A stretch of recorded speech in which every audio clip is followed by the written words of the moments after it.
What's going on, everybody? Mahone Capone live here on Twitch, and this is Horror Becomes Them, Session 30, Thursday, August 10th, 2023. I hope everyone is doing well. I know it has been quite a while since we've seen each other. It's been a couple weeks here, but I am glad that you are all here. It's been a roller coaster, to say the least, for the last couple months. Um, I've been dealing with a lot of mental health issues, so I do apologize if we haven't really been keeping up with what's going on. I'm still kind of struggling with it, but my therapist is saying that I should do things that essentially will kind of help me get out of it. Do things that I enjoy doing, such as playing Dungeons and Dragons and stuff like that. So I'm gonna try to, keep on keeping on, I guess. What's going on, Draco? Welcome in. Glad that you are here. Do I need you to make a pin for anything? No, we don't need to pin anything really. Don't really have any like giveaways or any kind of crazy stuff going on right now. Just trying to play some D&D pretty much. Let me go ahead and get in to the Discord chat so we can say hello to some people. Let me just get that pulled up here.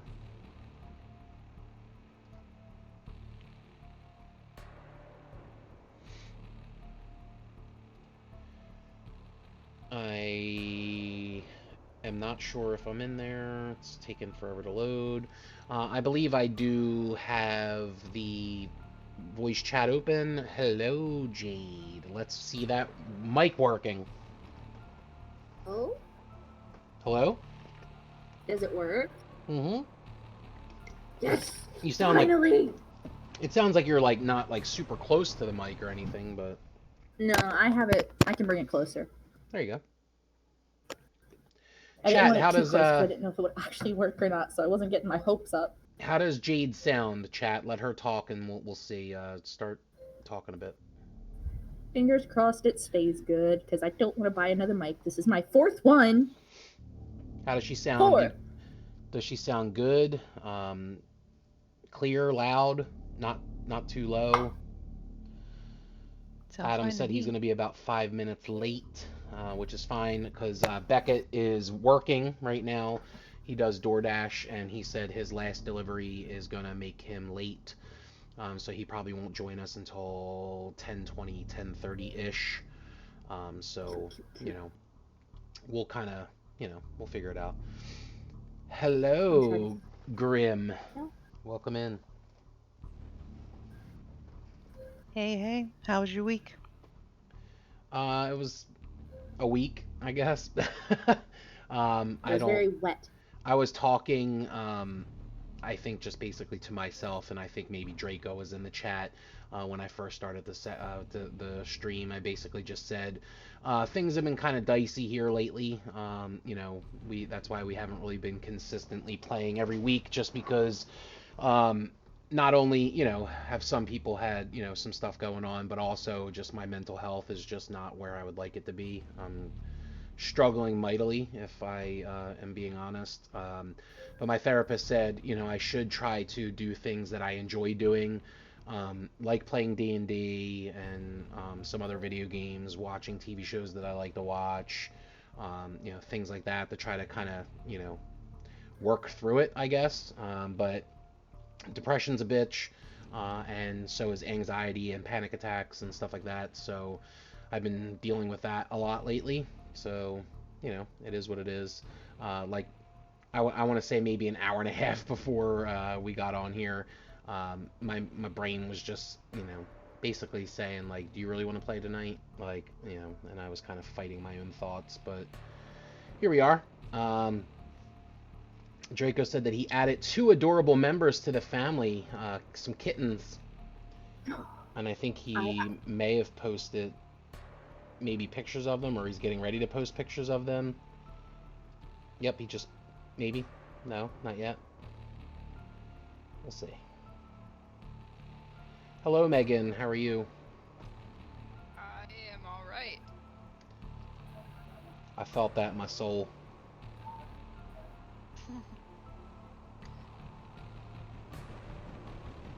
You sound a little far away too. Yeah.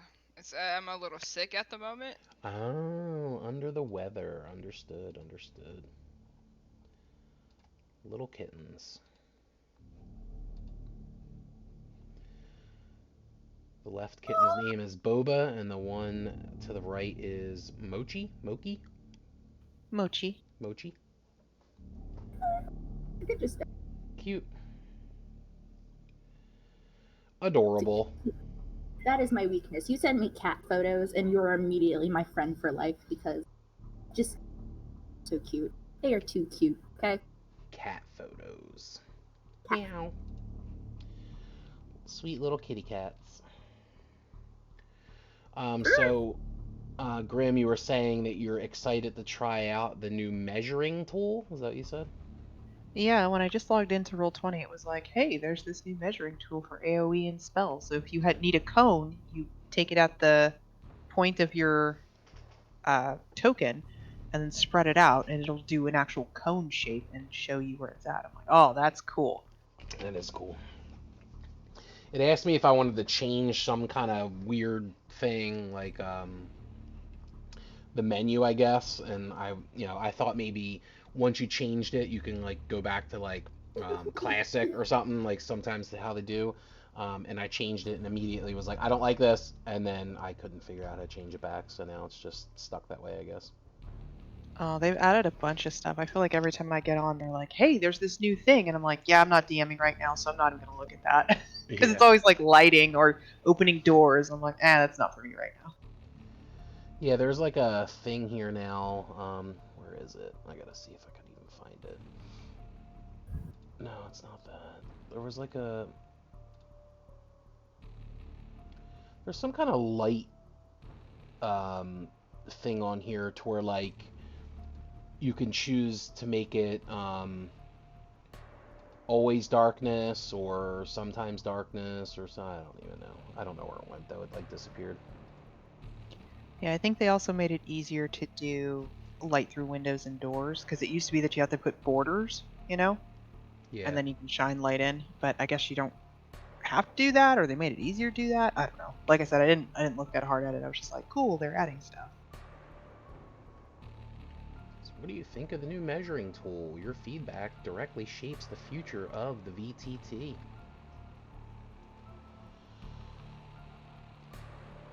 So yeah, I'm excited to see how you all fare against the Lich Lord. That should be exciting. We'll get started here shortly. Where we last left off, the group basically were trying to make sure that this sarcophagus didn't open up, but they failed to do that, and out emerged a Lich Lord. So they're getting ready to fight this guy. Yeah, it's gonna be sure it's gonna be fun.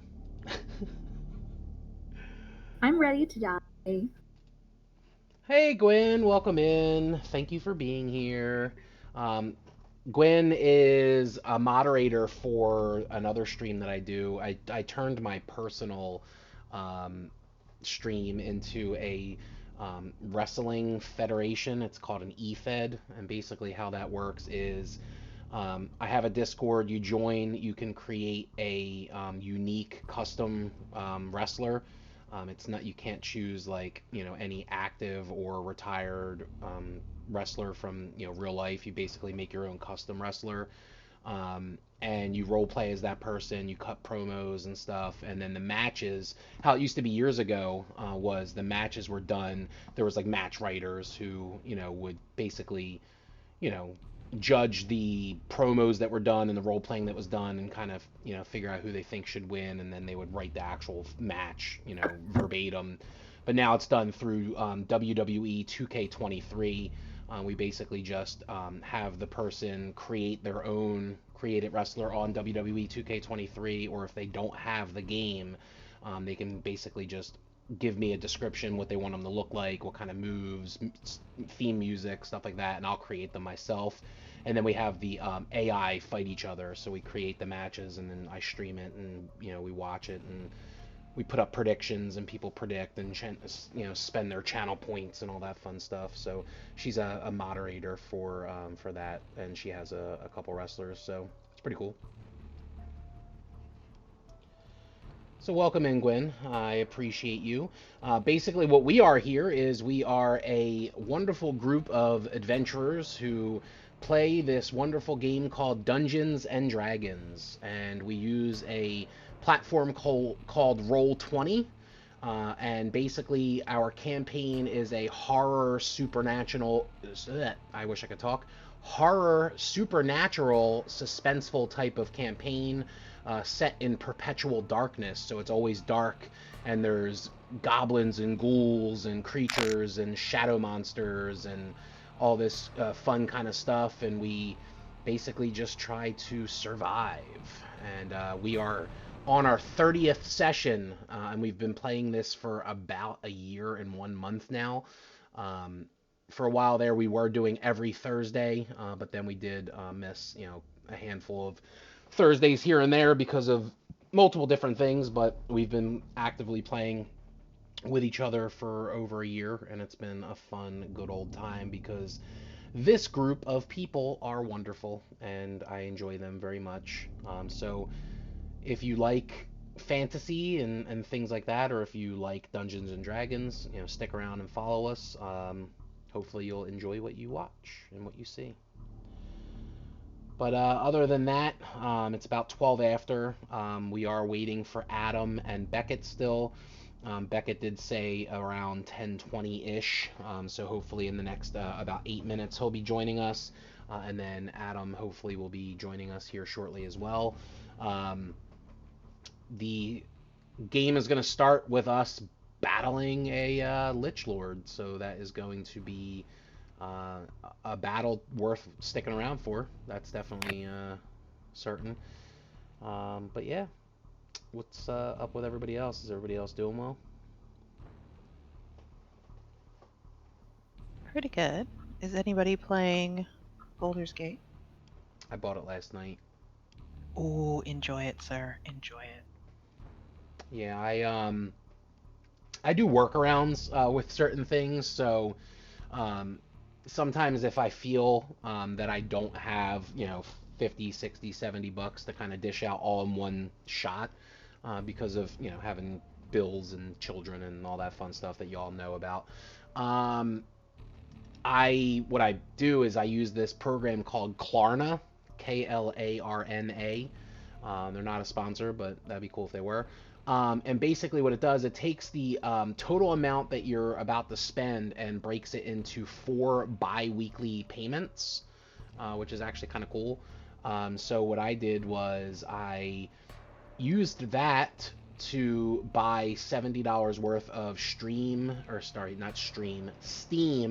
gift cards, and then used that to buy the game. So I only had to pay $17.50 yesterday, and then it'll be $17.50 in 3 more installments over the next 6 weeks. So made it a little bit easier for myself, so I didn't have to dish out 60 bucks right off the bat all at once. Understandable. I was lucky enough to have it come out in my birth month, so my brother bought it for me. There you go. Because I would have had to wait. I had a couple people actually that happened to them.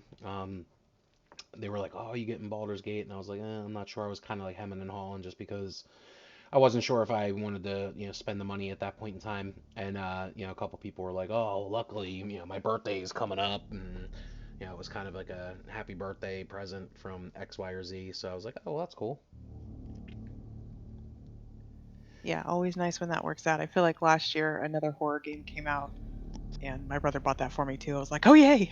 Nice. Or else I have to wait like months because $60 for a game is hard for me to drop sometimes. Yep, I agree. Yeah, sometimes you're just like, "Oh man, do I really want to spend that kind of money?" Especially because, trailers could be deceiving, and then I don't really ever listen to like critics or or people that review it, just because everybody has their own tastes and experiences, and sometimes people could be like, oh, this is the greatest game ever, and then I play it and it sucks and I don't like it. Or same thing with movies, so I don't really like to base it off of that, and I'm very leery to spend $60 on a game that I might not like, because that's happened before. Or with me, because I've been dealing with mental health stuff for a handful of years at this point, my drive to do things comes and goes. So, I bought the remake of Final Fantasy VII. I played that like twice and then stopped playing it. Same thing with the remake of Resident Evil 2. Played that a couple times and then just stopped playing, just because sometimes I'm just like, I don't feel like doing anything, and it happens. So, and that was money I dropped that I basically wasted because I only played the games like twice, and now, and they were digital versions of the game, so it's not like I can go and sell it to somebody. Whereas the physical copies, you can, at least sell to somebody. You buy it for $60, and maybe it's been out for a couple months, and you can get maybe like 20, $30 for it, just to get a little bit of your money back. But with digital copies, there's not a way to do that, which sucks. Hey, Jaeger, welcome in. Thanks for being here. Sorry about that. No, you're all good. I feel like that always happens during Steam sales. I'm like, oh my gosh, look at all these games. I'm gonna play all these games. Yeah. And then I buy a bunch of games and they sit there. And then a year or two later, I'm like, oh yeah, I own that game. I should play that. Exactly. And that just actually happened to me when I bought Baldur's Gate. I don't open up Steam really, like very rarely. Especially because you guys know how it was when we first started this, campaign. My graphics card was fucking trash. So I pull up Steam and I have like these games that I'm like, when did I download Dead by Daylight? When did I download Dying Light? I'm like, what? I don't even remember even buying any of these games. 7 Ways to Die. Like I'm like, I have all these fucking games that I don't even think I've ever even played. I'm like, all right, well, there's games there that I guess at some point if I want to play them, I can. We got Adam. Welcome in, sir. How's it going? Going all right. Can't complain. Just taking it day by day. Other than that, nothing too much going on. We have our health and our happiness with, life with the kids and work and our house, so can't really complain too much. But yeah, it's been a while. I'm happy to be back with you guys and get a little bit of D&D in it, D&Ding in. We didn't play this past weekend because Glenn actually went and had surgery done on his arm. He tore his bicep, I think, or something along those lines. Ooh. So he had to get surgery. So he's been out of commission, and I'm not sure if we're even going to play the next time we're supposed to play because he's still healing. So well wishes to Glenn. Hopefully you heal up there soon, buddy. Igor said, glad to support the stream, man. I can relate. My drive to make videos and stream waxes and wanes. I need to get back into it for sure. Yeah, and that happens with me. There's days where I don't want to do shit, and there's days where, I want to do stuff. Like, I guess it's like, I don't even know, is it like manic episodes or something like that? Maybe. I'm not even sure. But, it comes and goes. Sometimes I want to do something, sometimes I don't. Such is life. He also said Dying Light 1 was great, Dying Light 2 was meh. Yeah, I haven't played the second one. I played the first one a little bit, but other than that. Sometimes it's hard for me to get into video games. I don't know about you guys. Like, do you guys have a hard time getting into games sometimes? I feel like when I was growing up, that's all I wanted to do. I remember being the first person to try out and I don't even know if it was worldwide. I just knew it was in my neighborhood. The local cable company, before it was like Comcast, it was called like TKR Cable or some shit.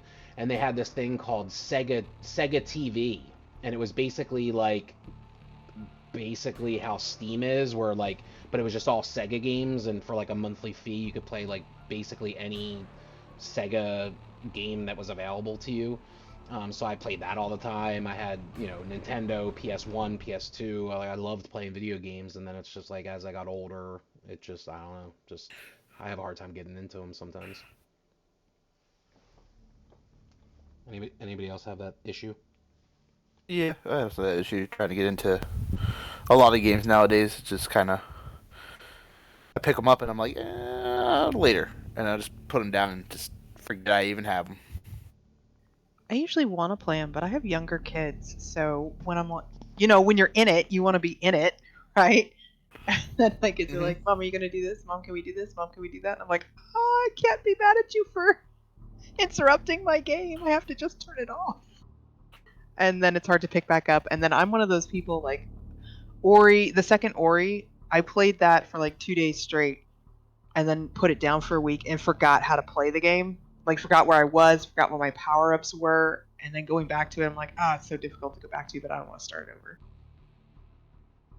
Yeah, I understand that. Yeah, that definitely happens to me too. Like I'll play a game and I'll kind of be into it, and then I'll like, life will happen, and then I'll go to play it again, and then I'll be like, I don't even know what the fuck's even going on. What happened the last time I played this? And then that's when I'm just like, fuck it, and I don't even want to play. Shit happens. I don't know if I've told any of you guys this, but the wife and I started doing Weight Watchers, and we, how Weight Watchers used to be, you had points that you had to follow and all that stuff, and they kind of revamped everything, and now there's a lot of stuff that has 0 points that you could pretty much eat as much as you want and not have to worry about it. So, some of the things that are 0 points are like, if you get like popcorn kernels and pop them yourselves, that doesn't have like the, the butter and all the salt and all that shit, that's 0 points. And then you could add your own little like 0 point butter spray and a little bit of salt. So that's 0 points. Hard boiled eggs or any kind of eggs are 0 points. Grilled chicken breast, turkey breast, a lot of, seafood like shrimp and tilapia and flounder and all that stuff's all 0 points. And since we started it, I think it was like mid-June, I want to say, I've lost about 11 pounds. So working Good job. towards trying to lose some weight. And the great thing I love about Weight Watchers, it's not like some other diets to where like you have to cut out all this, the pizzas and the, all that kind of stuff. You could still eat that stuff just as long as you're staying within your point total that you have for the day. So, if you want to have a slice of pizza, you can. If you want to have wings, or if you want to have a little bit of a snack or whatever, just as long as you're not doing it all the time and you're not going over your points, you're able to still enjoy that kind of stuff. So that's actually what I'm doing right now. Believe it or not, a Wawa hoagie, a classic turkey, oven roasted turkey hoagie from Wawa. The turkey 0 points, the lettuce is 0 points, obviously salt and pepper 0 points. The only thing that you have to account for is the 10 points for the roll, and the like 4 points for the little bit of mayo, because I asked for like light mayo. So 14 points for an entire classic hoagie, and I still have like 26 points left for the night. So I said, you know what, let me get a sub because I'm hungry. So, and believe it or not, Monster Zero energy drinks, 0 points, which is awesome. So I can still drink my Monsters and not have to deal with. All right, Beckett just texted me. Just got home. I'm getting to my computer booted up now. Awesome. Word. So we're going to be getting started here soon, everyone. Thank you for being here. Let me just read the chat real quick. I don't even know where I left off. Yeah, loss of motivation sucks. I do a lot of games lack the oomph or story to really make me want to play. Yeah, same. Yes, I struggle with games mainly. I just plain suck at them, but WWE 2K23 I can dominate in. Yeah, agreed. And that's the other thing that I have a hard time with is like I suck at video games for the most part, especially if they're like multiplayer, like the Fortnites and the Call of Duties and all that stuff. Like I just am not good at it. And when you get lobbied up with people who are like complete sweats and they're really good at the game, it takes me out of it. Um, I just bought Death Stranding, and man, that game hooked me. So well done. Cool. I haven't played it. I always thought it looked cool because I love Norman Reedus, so he was like the main character in that, so that was cool. Gwen asked, "Have I ever played Dead by Daylight?" Hell yes, I have played Dead by Daylight. I love Dead by Daylight. Um, it's fun, but when I have bad anxiety like I normally do, trying to play a match of Dead by Daylight gets tough, because you're trying to like start the generator and the thing pops up and you have to make sure you're hitting like L1 before it, the fucking generator blows up in your face, and that makes my anxiety really crazy. So um, I don't play it often, but when I do, I do enjoy playing Dead by Daylight. Have I ever played Red Dead Redemption 2? I have not. Um, I do love Rockstar games, but I've never played the Red Dead games. And everybody was saying congrats about losing the weight. Thank you, I appreciate that so much. So yeah, so we should be getting a Beckett here soon, which is good. Then we can get to playing, which I'm excited about. Oh, Jade just said technical difficulties already. Oh, that was 6 minutes ago. I just realized that. It's not my fault. This Wi-Fi where I'm at is terrible. Think I figured it out though. Yeah. Um, Fingers. it sucks when you have to deal with technical difficulties. Oh, excuse me. It's never fun. But we'll figure it out, If if you have to leave and then come back or whatever, it's fine to do. Hello? Oh, I'm here. Can you hear me? Yeah, I can hear you. I was making sure that this mic's still working. Yep, we can hear you. Have I Cool. played The Evil Within? I have it. Never played it though. The Evil Within is amazing. I'm sorry, but like The Evil Within is amazing. I love that game so much. I played it so many times. Well, that's what happens with me. I bought The Evil Within, didn't play it. I bought what is it called? It was the newer one that like people were like ranting and raving about. It was by the people who made Until Dawn, which was fantastic. Until Dawn was absolutely awesome. So good. I can't remember what the hell the name of it is though, but it was a newer one from them that came out, and I was just like, I gotta get it, and I got it, and I played it like once, and then There's stopped playing. Little Hope. There's the Medallion. I know there's one more after Little Hope. It's like where they're at like a camp, and Yeah. a bunch of shit happens. What is it called? I'm looking it up because I need. I'm gonna look up Until Dawn. The Quarry. That's what it is. The Quarry. Yes.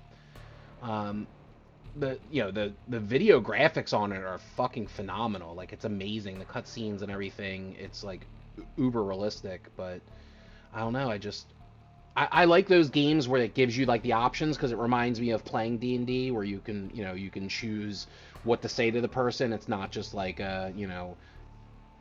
it takes you through it. Like you can explore and you can find items, and when you're speaking to somebody, it gives you 4 or 5 different options of what you could say to them, and that changes the course of how the story goes, because you could be a dick to somebody and then that'll dictate how the rest of the story plays out, or you could be really nice, or you could be naive, or whatever. I love stuff like that, but I don't know. I just played it once and then kind of was just like, meh. Where is Beckett? Where is Beckett? Get your computer up and running. Get your computer up and running. I wanna play D&D. I wanna play D&D. Come on, fucking Beckett. I just made that up. That was cool. Have I ever played Sims 4? Yes. That's like one of my wife's favorite games ever. Um, I don't like it. I don't get the appeal of it myself.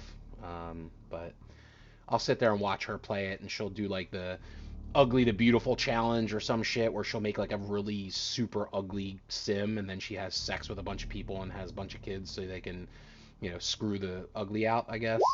Um, so she does shit like that. My daughter Ariel is like a psycho when it comes to The Sims 4, or at least she was a couple years ago, because she really wanted to play it. And then when she played it, she had a family. Um, the girl that she played met this guy out at like the park or something. They started dating, and then she asked him to move in. He moved in, but he had a daughter and brought the daughter with her. And my daughter didn't like this guy's daughter. I guess she was just annoying or something. So my daughter asked her to go swimming, put her in the swimming pool, and then built a roof on the swimming pool. And the girl drowned. Because my daughter's a psycho. My daughter's a psycho. There's like a whole YouTube series about this, like exactly what you're talking about, and it's hilarious. I mean, I never watched that, but She was just like, I was like, why did you do that? I didn't like her. I'm like, well then why didn't you ask the guy to move out or something and take his kid with him or something? Like you just went straight to just murdering the child? Yeah. Yeah, of course. I'm like, okay, Ted Bundy. Wonderful. Well, I mean, if you're going to be god of a place and you can just kill someone by throwing a roof over top of them, might as well. Yeah, I mean that's just the most efficient method. Oh, there he That's is. just so many steps. There he Hello. is. Well, Yeah, sorry I'm late, but You're good. WWE fan said, no, there's only one way to remove them, and that was the only way. So what's this fucking... is this, shit, The Mandalorian? This is the way. Just put them in a fucking swimming pool, put a fucking roof on it to where they couldn't get out, or a pool cover. It wasn't really a roof, it was a fucking pool cover. Literally Oh, just see, put the it one that on- I've ladder seen- disappear. yeah, the one that I've seen is people will make the ladder disappear. I've never heard of somebody just putting a roof on top of Yeah, the she pool. That's literally... even worse. She literally built a pool cover on top of the pool, and she drowned because she couldn't get out. It's like shit you Hey, see fair in a enough. fucking horror movie. It's like a Final Destination type of thing. Going swimming, and then somebody accidentally hits like the fucking pool cover, and then you can't get out, and you fucking drown. Another thing that there was this like YouTuber or Twitch streamer that Nicole loved watching, and the girl would do she would call it the Hunger Games, and she would take like for instance Disney princesses. She would make like Disney princesses as Sims characters and put them in like a Big Brother type of like Hunger Games thing where she would have them do challenges and stuff, and you know, if somebody won a challenge, they would get to eat, but the other people that didn't win the challenge couldn't eat. So like it was basically like whoever dies is eliminated essentially. So that was a fun little series that she got me into. I was like watching fucking Jasmine fight Ariel in like a fucking dance off, and then you know whoever lost got sent to the pit or something, and they fucking died. My wife watches strange shit. So yeah, so everybody's here now. So if you're here watching, thank you for being here. We really appreciate it. Just so you know, if this is your first time here, which I think Gwen, it's her first time here, WWE fan. I don't pay a lot of attention to the chat while we're playing, just because we're in the middle of all the fun stuff that's happening with our D&D campaign in session. But if you have any questions, Draco's Eye, he's one of our moderators. He can answer any questions that you have. There's a thing on here. It's our channel points. They're called blood tokens. So as you watch it, you'll start getting blood tokens, and you could actually use those blood tokens to play sounds. You can have, you can give advantage or disadvantage to the DM or players. You can choose a player to have inspiration, things of that nature. So you can kind of have your hand in what's happening in the game. So stick around, watch it, and hope you enjoy it. Let's go ahead and get into the summary of what happened last session. So session 29, our last session, the group was exploring the basement of the church when Grim and Magnus decided to look for a way out through the healing pool. They removed a grate and it sucked them down a drain pipe. Luckily, the others heard something was happening and followed behind them. The drain led to an underground lair. There they heard creepy children singing and a man constantly whispering, "Help me." The group explored and found glyphs on the ground and tried to make sure that they didn't step on or touch anything that they shouldn't. The group found a crypt area where a sarcophagus stood in the center of the room. The group approached the sarcophagus and it started to open. The group tried with all of their might to keep it closed, however, they failed, and a Lich Lord burst from inside of it. What will happen next? Find out now on the 30th episode of Horror Becomes Them. Let's get you there. Almost forgot how to fucking use Roll20, apparently.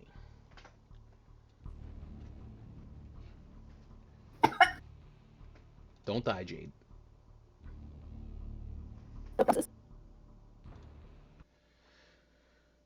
Alright, so now we need some fight music.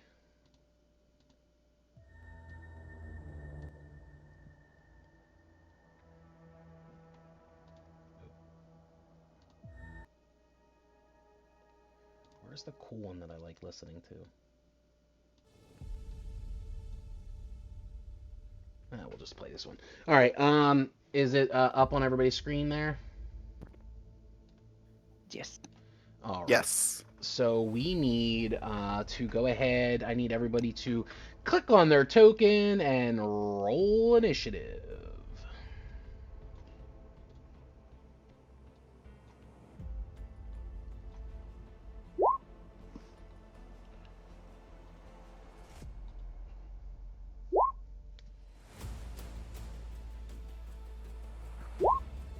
Great start here. We're just getting all the bad rolls out. It's okay. It's Yeah, okay. it's just initiative rolls. Come on, you're good. Right? Yeah, I'm sure the Lich Lord isn't gonna do anything dangerous on that first turn that I would want to get away No, from. Yeah, not at all. I don't think so. I feel so safe standing 5 feet away from this thing. Let me get everybody's rolls here. We have Grim with a 7. Because there's multiple things here. Egan had an 8, so Egan's 10 up here was old. Dorita had a 16, so the other 18 here was not right. Alara rolled a 20. So that was close to what you rolled last time. We had a initiative roll because there was a 21 on the board. There we go. It's the only thing I roll high in this game is initiative. So we got a 20, we got a 16, a 14, an 8, a 7. 1, 2, 3, 4, 5, 6. That's all of you guys, and then now I'm gonna roll for the Lich Lord. Let's do it. I think I'm there yet. Hold on.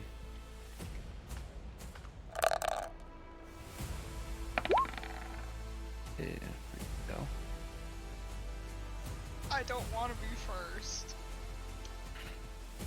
Oh, that you didn't go, Adam. That was old. No, for some reason it didn't take it. It just did now. What is Dorita and Magnus? What are your cons? It's +5. +5. What about you, Magnus? A saving throw, whatever.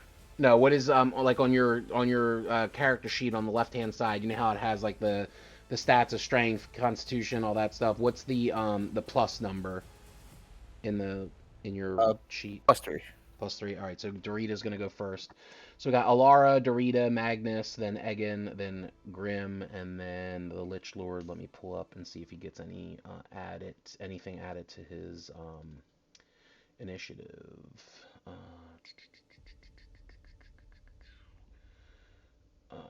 He doesn't.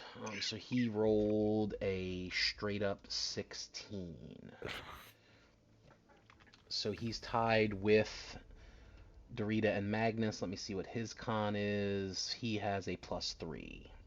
So he will just go after Magnus. There we go. All right. So let's go ahead and get into it. Alara, you are up first.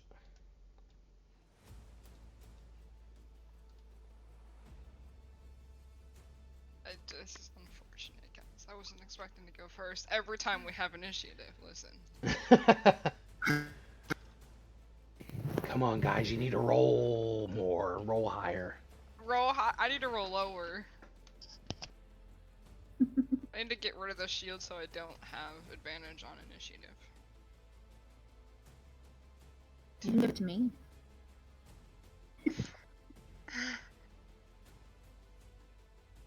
Draco is giving a player of his choosing inspiration. He hasn't quite said who yet. Grim gets advantage or inspiration. Grim is getting inspiration. Thank you.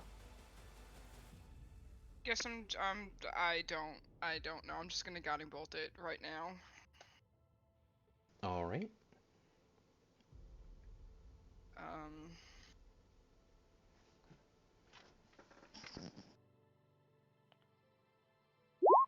Does a 27 hit it? I sure hope so. Sure does. Wow. 19 points of radiant damage. Nice. That's it. That's all I got. All right, he doesn't have any resistances or immunities to radiant damage, so that's good. All right, so 19 points of damage. Nice. Nice fucking first hit there, broski. All right, all right, I went ahead and dealt the damage. There you go. Good first turn there. All right, is that the end of your turn? Yeah. All right, Dorita, it is your turn.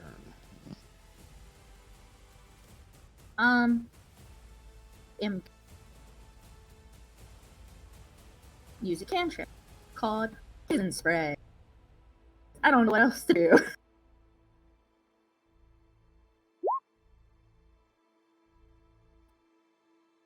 There it is. She's gonna do extend her hand in front of this thing, and from her, a green gas is going to just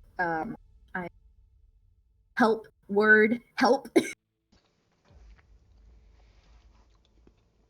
So you're basically just putting your hand out, shooting out some spray, and he needs to make a con save. What level are you doing it at? Second level.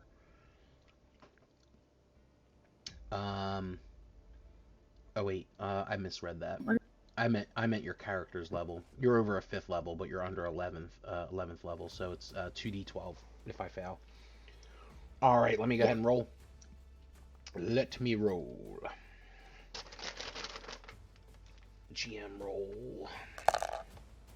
And it's con. What do I add the con?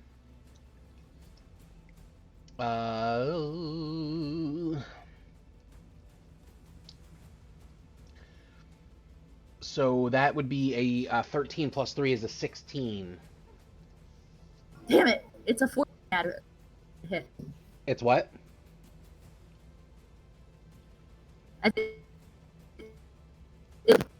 You're breaking up, bro.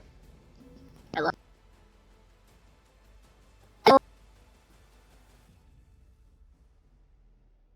Hello? I just heard you say hello, but you were breaking up a little bit.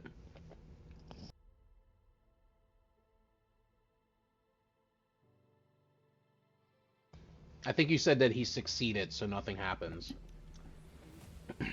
But if you have to, like if your mic's cutting out, if you want to just like type it into like Roll20's chat, that'll be fine.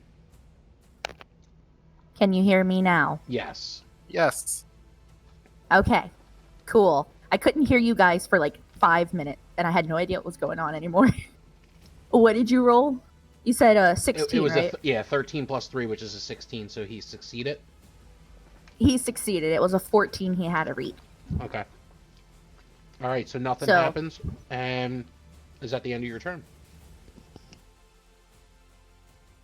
I believe. So I don't think I can do anything else. Yep. That is the end of it. Alright, it is now Magnus's turn. All right, so I guess we decided to attack this thing.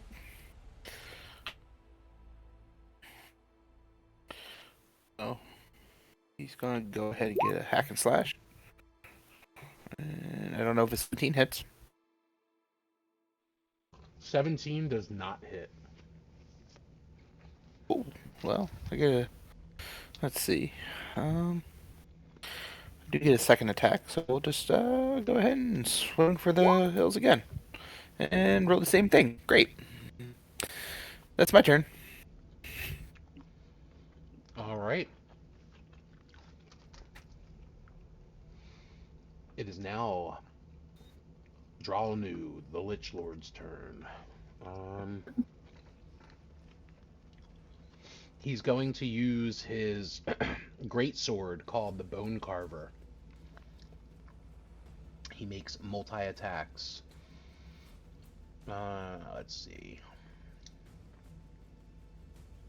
Holy fuck, bro. I didn't realize how fucking devastating this weapon is. So, Magnus was the last one that went to attack him, so he's going to turn his attention to Magnus. And he's going to use Bone Carver. He's going to swing at him. 13 plus 4. Cast shield. Okay. It's not. You can say what you said. I'm gonna be honest, bro, and I didn't realize this is my fault.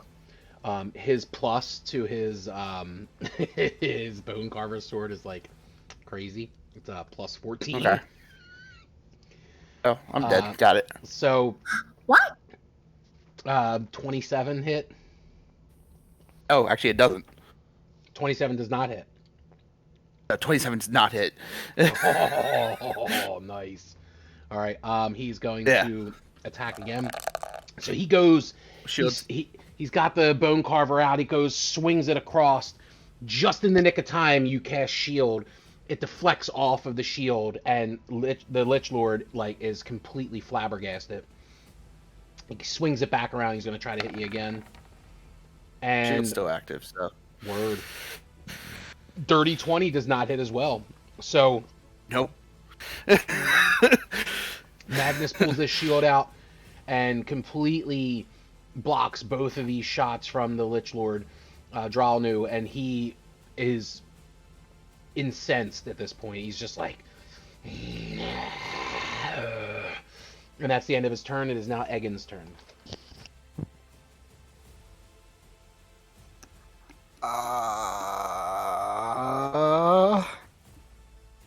Well,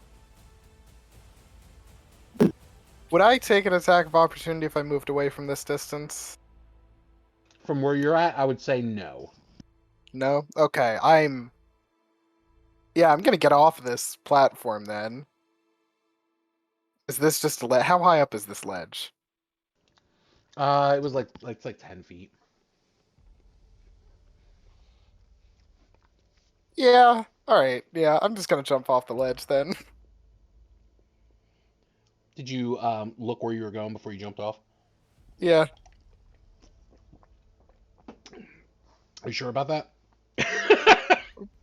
I'm pretty sure. I mean, I checked the distance and everything. I was gonna say that if, I'm gonna try to avoid any especially bad looking runes. Okay. That's the reason why I was asking, because you were just like, all right, I'm going to jump, but you didn't specify if you were making sure that you weren't stepping on any of the glyphs or anything, so. Yeah, that's fair. All right, so you're good then. I will specify that next time. But... Yes. Okay. Yeah, make sure that you want to, because you could have just been right. like, yeah, I just jumped down, and I'm like, oh, okay, well, here, make a, No, see, Aegon is more of a I slink down to the floor. Ivor would have just been like, no looking, just yeah. leap on. Yeah. Ivor would have done like a fucking cannonball off of the fucking ledge. Onto Egan, the scariest looking rune on purpose. Egan melts down to the ground like that one gif. What is it? Melt out of the chair or something like that. Alright, yeah, so I'm definitely very carefully going to keep moving back just a little bit, try to get back up on this wall a little bit. And, God, I don't even know what I can do against this. Did that guiding bolt seem to do any extra damage? Did it seem like maybe he's weak to radiant damage? No.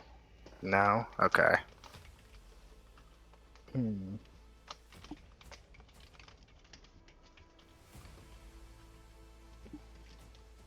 Let's see. Oh, how many would that be? +2. Okay, then I'm just gonna go with a 3rd level bless and cast it on all of us. So everybody gets D4 on all of their rolls. Do we have any bonus actions?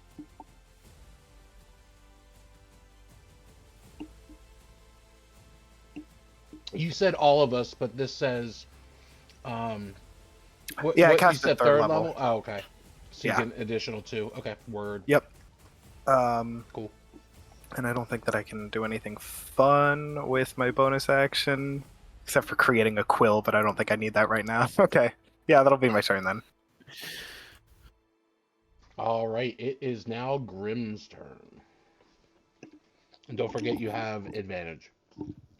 Or inspiration, I'm sorry. Okay. Grim is going to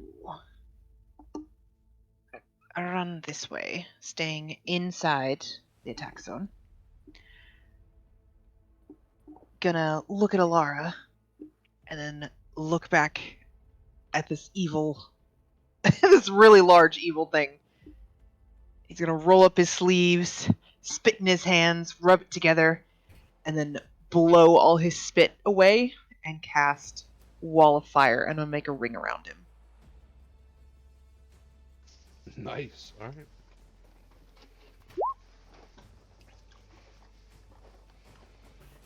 Ring around the rosy.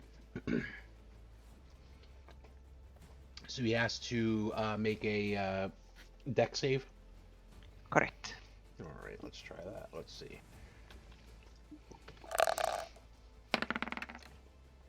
What does he get to his dex? Oh, critical fail. All right. So that's double the fire damage. However, nothing actually. He is not resistant to fire damage, or he does not have immunities to it. So there you go. So that is 48 points of fire damage. Nice. And for 1 minute, he has a ring of fire around him. Good shit, Grim.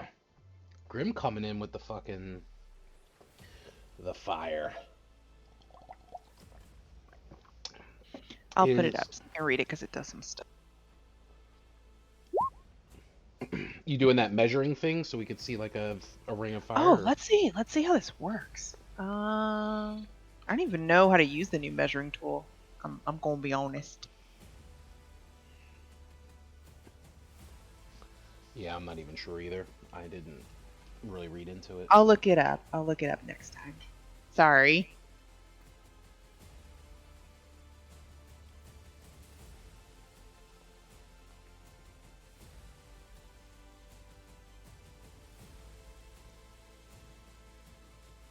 Oh, you did it. Yeah. What's the distance? 20 foot. Let me make sure that's. Are we sure? Because this is saying No, feet, no. Let me make sure. and that's 10 feet. You can make the wall up to 60 feet long, 20 feet high, and 1 foot thick, or a ringed wall of up to 20 feet in diameter. Because this is 10 feet. Is what this says. Which is a lot. Well, you can make it up to that, so I would just put it around him. So we'll do 5. Because I wouldn't want it to touch us. Where'd it go? Oh, I guess I have to have it snap. Wait, why is it? It's not staying.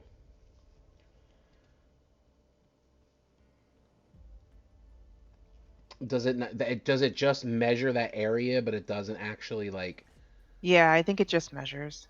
it doesn't put a thing there? So what do I have to now go here and now do a thing in that diameter? That's so strange.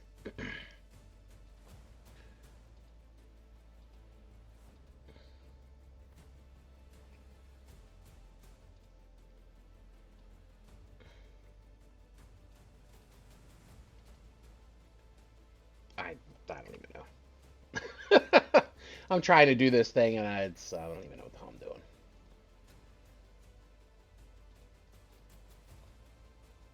Let's see if I can get this to work. Oh, I didn't mean to do that either.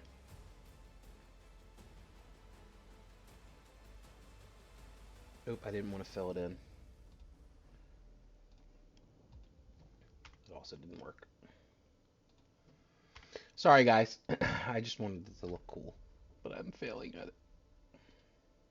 It's all good. Let's try that again.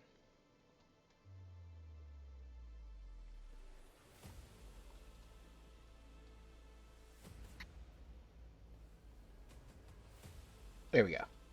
Cool. Perfect.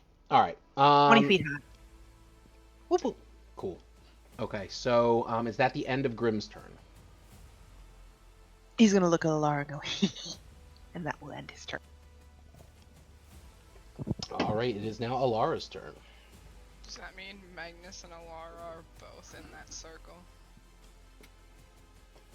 No, Grim would not have put you both in the circle. It is just around him. Yeah, it's just around him. It's right in front of you guys, so.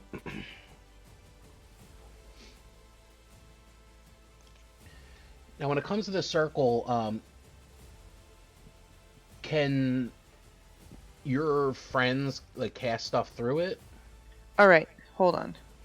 Grim would have to step back here. It's just a wall of fire, so I don't think it actually says whether or not you can. Let me make sure. Blah blah blah. So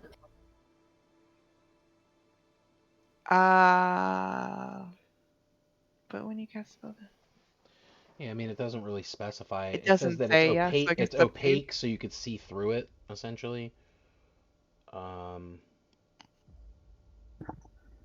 Yeah, it doesn't really specify, so I'll I'll allow you guys to be able to cast things through it, but it doesn't say that it's like friendly to like friends and foes. It just says a creature, if they enter the wall for the first time or ends their turn there, they'll get the damage done to it if they fail to save.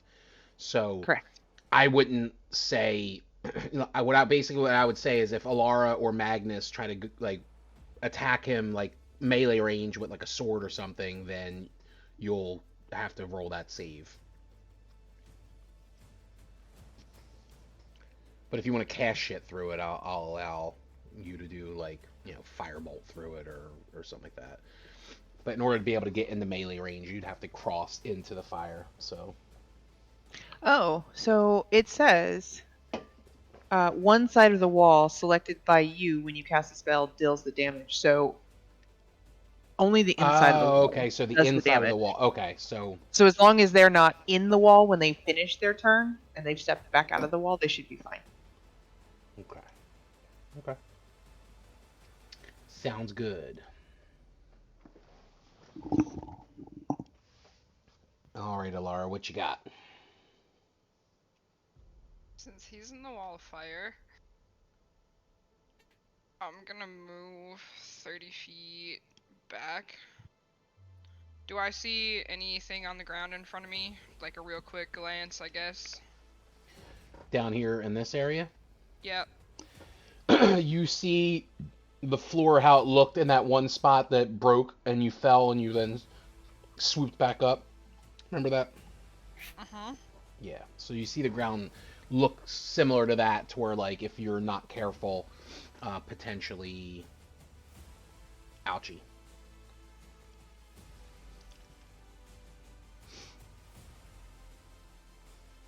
No time to be careful. Got 6 seconds, so I'm gonna go for it. I'm gonna jump. There's no, like I was talking about glyphs. There's no glyphs. No, there's no glyphs that that are in that area there. All right, I'm gonna try to cross it. Okay. I need you. Give me 1 second.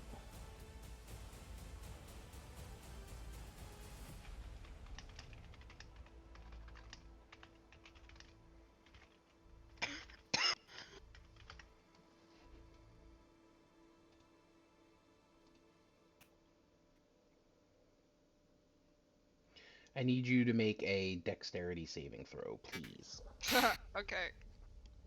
Great at dex, guys. Not really. Nope. Not great at dex. So when you land on that area, you step on a very fragile part of the ground, and the ground starts to crumble beneath you. Mhm. Um, do you have that ability still where you can fly out of it with your wings or whatever you did last time? No? Okay. Okay. Only lasts a minute, I think. Okay. Um, so you are going to take fall damage because it is going to crumble beneath you, and it's going to fall about 50 feet. Oh, Give me a second here.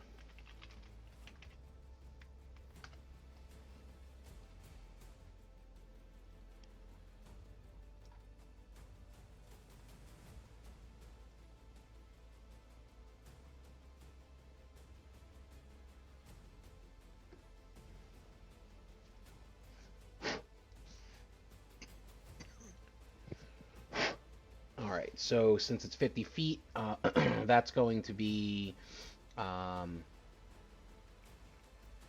5d6 bludgeoning damage. So let me do that.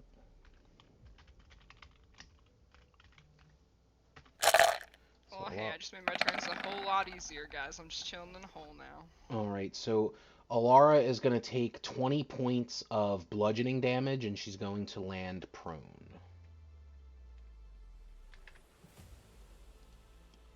Alright.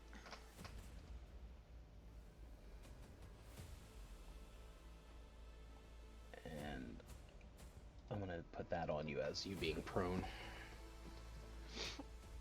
All right, and is that the end of your turn? Yep. All right, it is now Dorita's turn. Okay. So, what I'm going is I am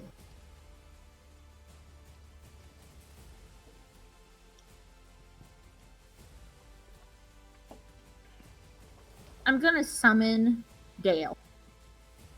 Okay. I can do that once per long rest. I can just summon him. I'm up there, so it's just gonna magically reappear.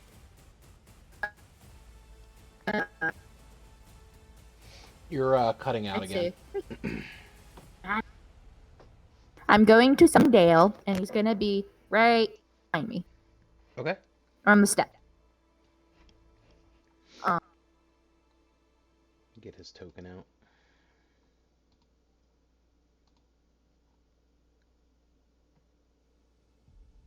Fine. Oh shit, did I not add Dale to the...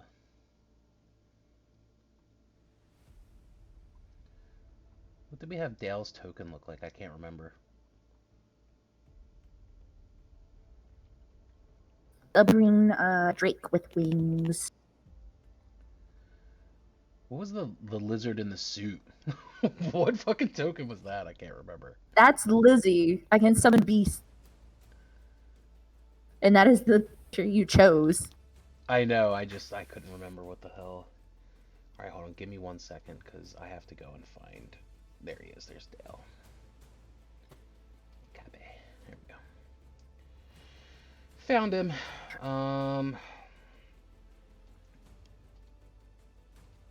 There he is. And you can move him. I think you still have the ability to do that. I know he has the ability to fly. I'm trying to make sure I'm doing this right, that I'm not misunderstanding what I'm doing. Okay. I know he can carry a medium-sized creature. I'm trying to see if he can fly with a medium-sized creature, but nothing in the thing says it. or it's giving me answers.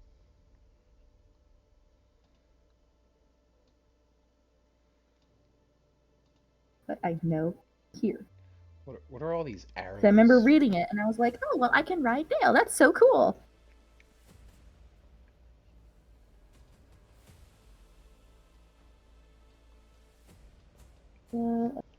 Uh,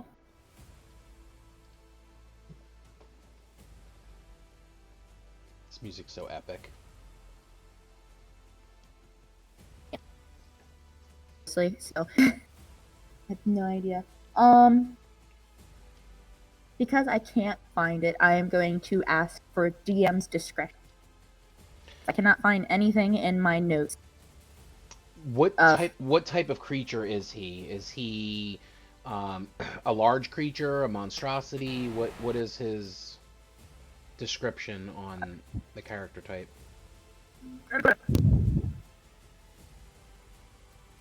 What's that? He is considered a small dragon. He has a speed of 40 feet.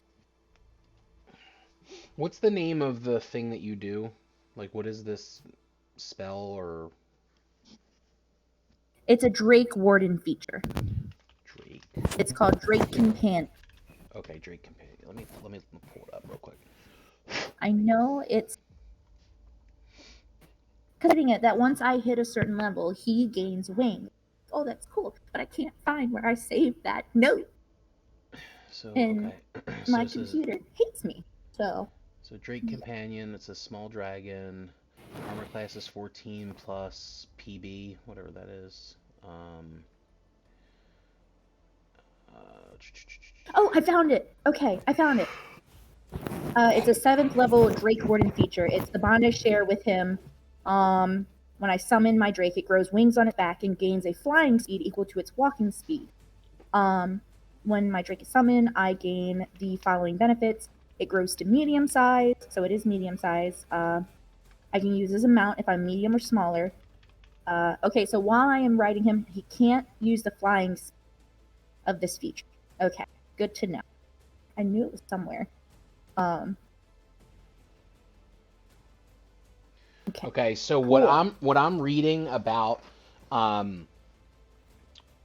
sizes when it comes to certain things, it says the rules for mounting a creature, a willing creature that is at least one size larger than you and that has an appropriate anatomy can serve as a mount. So a medium-sized creature like a human can ride a willing creature that is large-sized or bigger. So I would assume a medium-sized dragon. Personally, this is just rules as written. A medium-sized creature can't ride a medium-sized creature, is what I'm gathering. I don't know So if everybody else feels that way, or Well, Dorita is a dwarf. I think dwarves are classified as small, right? am I? No, they're medium. Oh. I was gonna say, I'm pretty sure. But no, I put a screenshot of what it is, in the like the Discord. information into the game chat. That is what it says on its own. All right. It says that if your size is medium or smaller, I can ride him. The Drake grows to medium size, reflecting your special bond. You could use the Drake as a mount if your size is medium or smaller. Okay, cool, because you have like a special bond with it. Okay, cool, awesome. There you Yeah. go, good. Word. The thing I wasn't sure about is not he could fly. But he can. It's the same as But his he- movement. You said, right? Here it's saying that he can't use his flying speed if he has it. He can't use his flying speed if what? It says that while you are riding your Drake, it can't use flying speed. So, but he can't fly, is what it's saying. So when you're riding on him, you could only like ride, and he like walks. He can't fly. Okay. That is what I wasn't. No. Oh my gosh, I hate. Yeah, Jade, I'm gonna because I don't know if you could hear us or hear me. I know that this is like your fifth microphone. At this point, I'm not thinking that it's your mic. I don't know if it's maybe your like your Wi-Fi connection or something. Because I mean, you're still having the same issues that we've been having the last It's Wi-Fi couple sessions. because you guys in as well, so I know it's Wi-Fi. Yeah, You I might only want heard- to type it. You're going in and out. Yeah, I would just say from now on, until we could figure it out, I would just type it in like the Roll20 chat or something, just because we're only hearing like every other word or sometimes like just the tail end.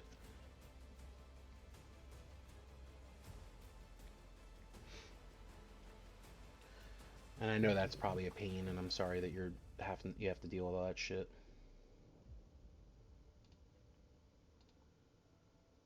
Can everybody see the Lich Lord's name now? Yes. Yes. I had to fix that. Drownu, the Lich Lord. Brother of Skeletor.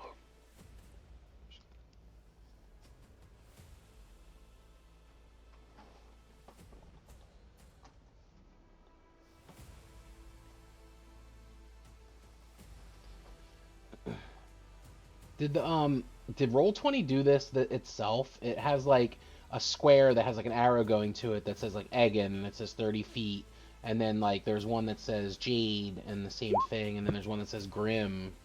Was that something that Roll20 did itself? Can you Oh, guys see that? I was doing some measurements, but I had it set to hide from others. Yeah, I can't see it on like the streams map on Roll20, but I could see it as the DM, which is weird. Did it just change? Yours did, but it still has Yeah, one that says okay. Grim, and then it still has one that says Jade. So I don't know if. Interesting. I guess it Yeah. just shows you when we're measuring stuff. But it didn't go away though. It's still there. Hmm. Oh, Jade said, I can't really hear you guys either. Anyways, I want to have Dorita fall back and command Dal to fly to the other side of the Lich and stand beside Magnus and attack. Okay? So, bloop. Dale the Drake will land on that side. And I'm guessing that's the so here's my question, and I'd have to maybe go look. I don't know if you Jade, if you could hear me, if you could post more of the description of your companion, or I could try to look it up. Can the companion attack once it's summoned on that same turn, or do you have to wait until the next turn to attack with the creature?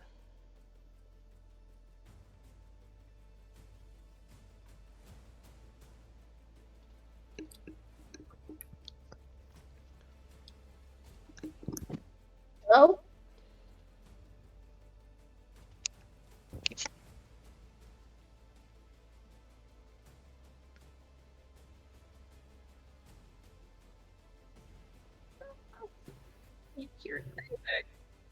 I can kind of hear you. I don't know. Can you hear me? Guess not. I thought I heard her say something. I think she came back for a second and then left again. Oh, she left the actual voice chat. Okay. Yeah.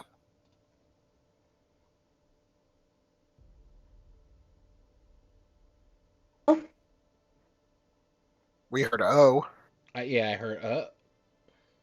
Hello? There you go. I heard a hello. I just switched to my phone because the Wi-Fi here is not the best, and it seems like only my phone is working right now. So, yeah. Okay. Well, I can hear you though. Can you hear? So I don't know if you heard what I said. When you cast Dale, your dragon companion, does that act as your action for the companion as well, or can he automatically attack on that very first go round? So his, I can use a bonus action to command him to attack. So that is my bonus action to have him do that on his turn. Okay, cool. which is immediately after mine. Okay. All right. So, So- if you want to go ahead and I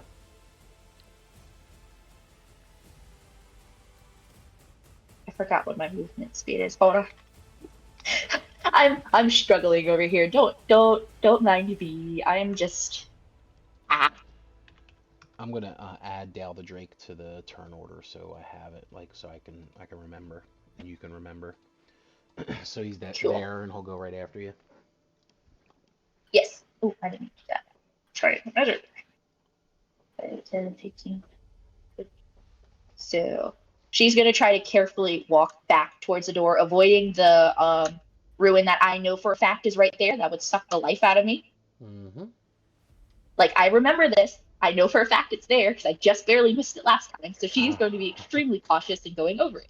I'm glad that you remembered. Okay, go ahead. Love how you just So it would bring me right. automatically teleported over there. I don't want to step on it. No, I was like, I remember that. So yeah, and then on his turn, he would be taking the bite action, Okay. Go which is what ahead. I would have him do. So I will roll that. Oh wow, that does not. That would not hit. And that's a +6. Damn, you rolled a 2. Jesus. Well, he tried. He goes to bite him and kind of is put off by the fire. He's just like, what the fuck? Okay. All right, it is now Magnus's turn. Okay, so Magnus is going to up a little bit and turn around and yell down to Alara to find out if she is okay. Just taking a break. Alright,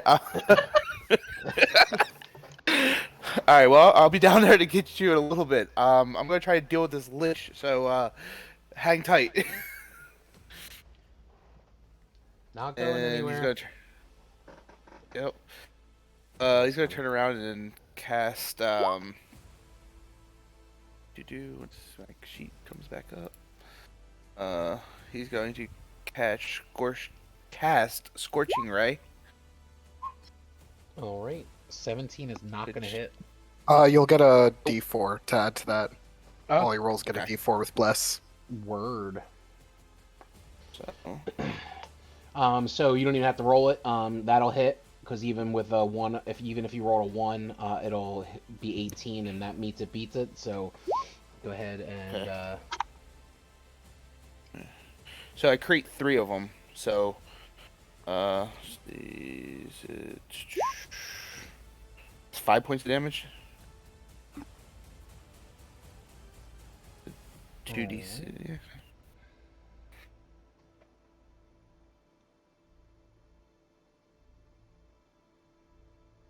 all right. So it's going to take 5 points of damage for the first. Yep. All right, and I have to roll it again, right? To Yep. Yeah, you roll if it hits. each one individually up to see if it hits. That's correct. Yeah. Making sure. And I'm guessing you would get the D4 on each of those rolls. I'm guessing you said that right, Egan? Yeah. Yep. Okay. All right, so that's gonna hit. That'll hit, and then you're gonna have to roll the D4 for that 14.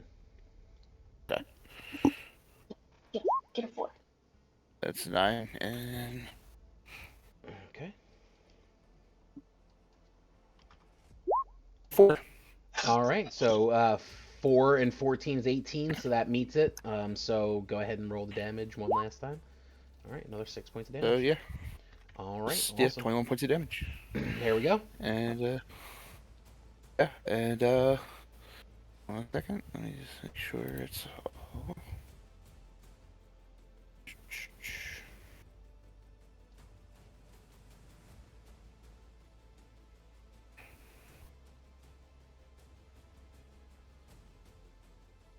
All right. Well, I have an extra attack, so I'm just gonna cast it again. Happens.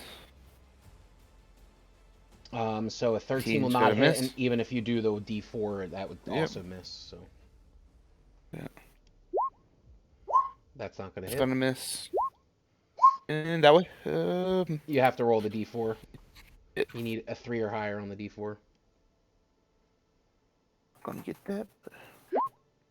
There you go. I got it. Sweet. At least one of them hits. And 7. And Alrighty. that's gonna be my turn.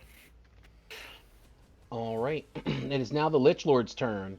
So the Lich Lord is going to look at Dale and see him as a bigger threat than Magnus at this point in time because he is a dragon. He is going to use his Bone Carver and swing at Dale.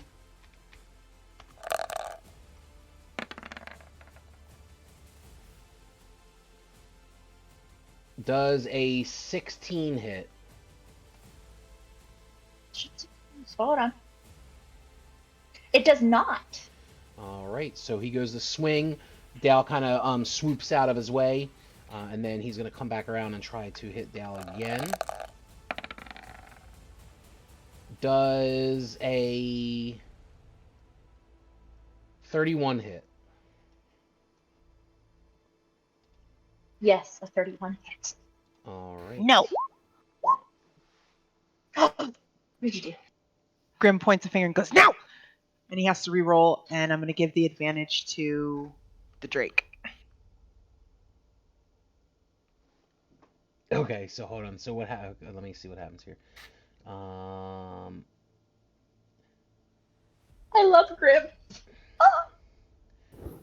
You magically distract the triggering creature and its turn on its turn, and it's momentarily uncertain into a creature for a creature. The triggering creature must re-roll the d20 and use the lower roll. You can then choose a different creature you can see within range. They have an advantage on the next attack roll, ability check, or saving throw it makes. Okay, so now when Dale goes again, if they attack, they'll get advantage on that.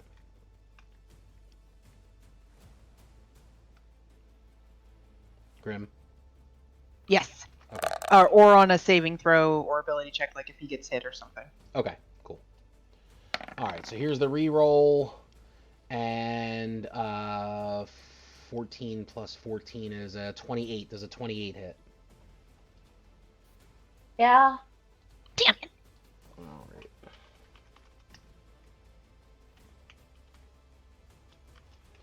All right.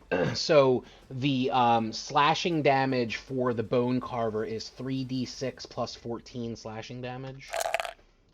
So the Drake is going to take 20 points of slashing damage. Oh. Okay. And his HP is what? 40. So he is half health right now. Okay. All right. And let's see here.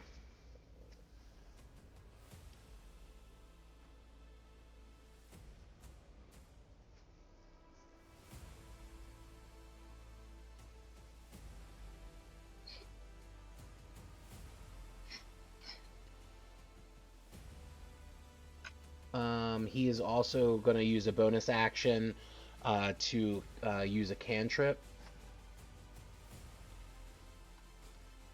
Give me 1 second, though. What one do I want to choose is my question.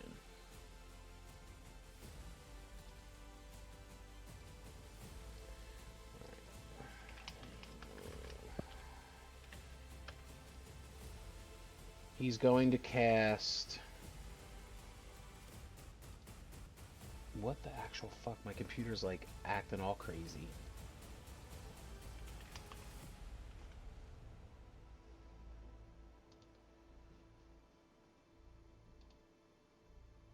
Are you not able to add this to the...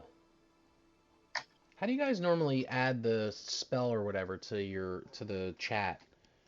Is it just something you click on in your character sheet and it just shows up? I have Are a you in Chrome D&D extension Beyond? for that. Oh, you guys do D&D Beyond. Okay, I wasn't using D&D Beyond. I just click on my spell and it pops up, and then I can look at it, like in the. Let me see if I can pull D&D Beyond up and see if it'll work. Give me a second here.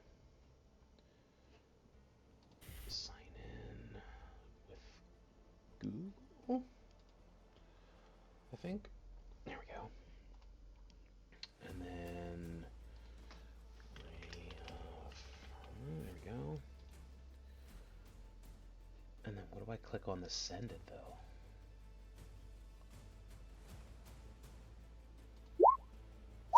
Oh, it worked. I'm so excited. He's going to cast Ray of Frost as his bonus action for his cantrip. Now, here's the thing. I don't know if I've mentioned this before, and I may have, because this is how we play it in our in-person D&D campaign with Glenn as the DM. He allows everybody, if they are using a cantrip, to use that as a bonus action. And I don't know if I've told you guys that before. If I didn't, I apologize. We can just use any cantrip as a bonus action? Yes. Okay. Yeah. So Cool. that's my fault. So going Okay, that makes forward, sense. any cantrip that you could have, you could use it as a bonus action. It doesn't All right, matter awesome. it doesn't matter if it says, one action or whatever. I allow all cantrips to be done as a bonus action. Since it's like an at-will type of, you know what I mean? Yeah, that makes sense. I personally feel like you shouldn't have to waste your turn on something that you can cast every single time that you're supposed to be able to, have your turn anyway, so. Yeah. But like if you cast that, you wouldn't then be able to do another bonus action. Just keep that in mind, obviously. Okay, but we can cast a spell and a cantrip in the Yeah, same you'd turn be if able to- that yeah. spell's an action? Yes, you can cast the spell if it's an action, and that's fine.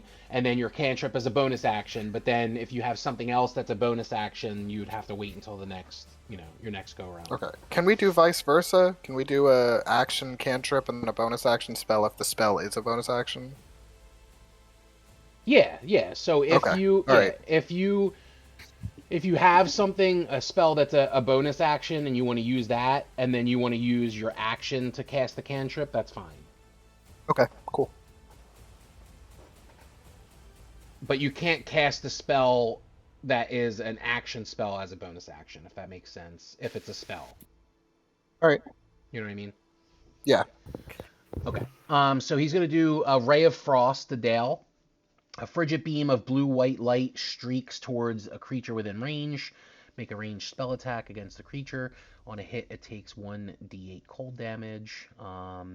But it does increase when it comes to levels. And he is a...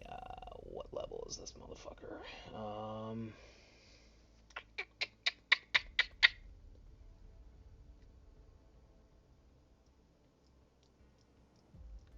How do you find out what level a fucking creature like this is? It has a challenge rating, but that doesn't show me like an actual level. So how does that work? Oh, here it is. Oh, Jesus Christ. Oh my God. Yeah. So it's gonna be 4d8 damage. So let me go ahead and roll that here. 4d8. Who is he targeting? He's targeting Dale, the dragon. 4d8 cold damage with his Let range. them all be low. Dale is going to take 22 points of Oh! cold damage. Now, with So- companion creatures, once they hit 0 HP, they poof it out of existence for this round, for this period of time, right? He doesn't have, like, saving throws or nothing. Yep, he just poofs. Okay. Yeah, once he hits 0, he poofs and anything on him is left behind. So, all those books he was carrying for Egan is just left on the ground. Oh, were they still on his horns? It's still on him. I never took it off. no. He still has that bag on him, so it's just gonna be dropped right there. Egan screams in terror. What does it sound like? I want to hear what Egan says. There's a sleeping baby in this house, unfortunately. I can't do that. Well, you don't have to scream, but I just want to hear what Egan would say. I just miss Egan's voice. It doesn't sound like Egan's voice. It's very high pitched. It is a final girl horror movie scream. Oh, okay.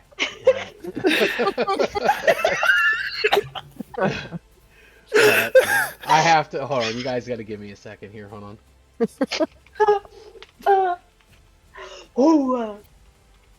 He said, "Screw the dragon. What about the book?"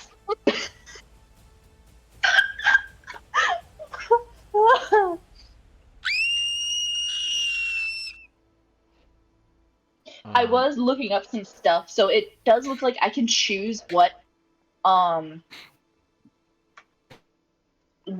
type of damage they can do each time I summon them. So it doesn't have to be Dale, but I'm probably just gonna keep summoning Dale just because I don't want to deal with that. You don't want to deal with that. I don't. I don't. My Damn it. apologies. My Yes, I don't want to apologies. deal with. I don't really want to deal with that right now. So, all right, hold on. I had to do something. So just give me 1 second, if I could fucking find it now. Here it is. Yeah. But I do want, as he gets that hit, he's gonna saying Draconic to Grim because he can speak Draconic. I've been looking some stuff up on my characters. Excuse me. He's gonna say to Grim, he's gonna say in like a really deep voice, "Protect Rita," and then he'll just go poof. Okay. Does everybody have their sound on in Roll20? No, I I think so. Hold on, let me turn it up again. I think so. Maybe. We shall see. It should be good. I'm just giving everybody a second because I think Grim said no. No, but I don't remember how to turn it back on. If you go to the top of Roll20, there's like a little gear. If you go to the little gear, I think there's a audio/video section to where you can like turn the volume up. Sir. Okay, I have it turned up. I hope that works. Okay. Hold on, I gotta Oh, you got to do what? I had to reload it. It like froze for a second. Okay, just let me know when everybody's ready. Sure. Ready? Okay, my screen's up. Okay. This is Egan when he saw the books drop.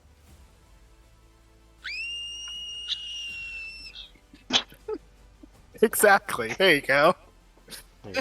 I had to get a final girl scream. Choices. Somebody just played Choices.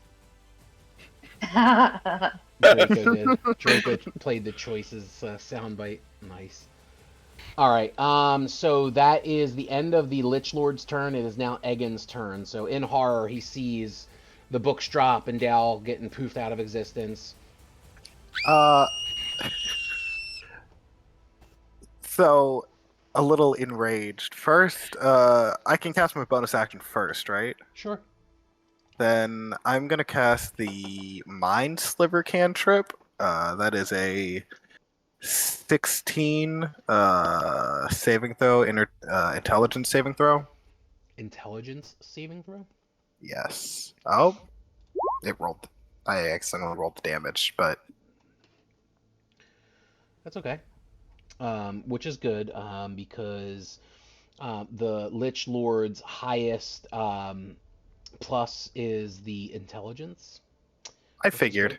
I just thought that if I have this bonus action, it's worth a shot because of some bonus stuff that comes with this cantrip. So he gets plus 12 to intelligence savings throws. Yeah, so he just rolled a 18 plus 12, so 30. All right. Yeah, that's fair. It's just if he fails, then he would have disadvantage on the next saving throw, and I wanted that. But Okay. so none on that. He's resistant to psychic damage. Literally, I was just doing it for the saving throw anyway. Okay. Then I'm gonna go with some attack rolls. I am going to, because I'm still aware of the books being right there. I am going to cast Scorching Ray at 4th level. Do that again. Oh, don't roll all the dice.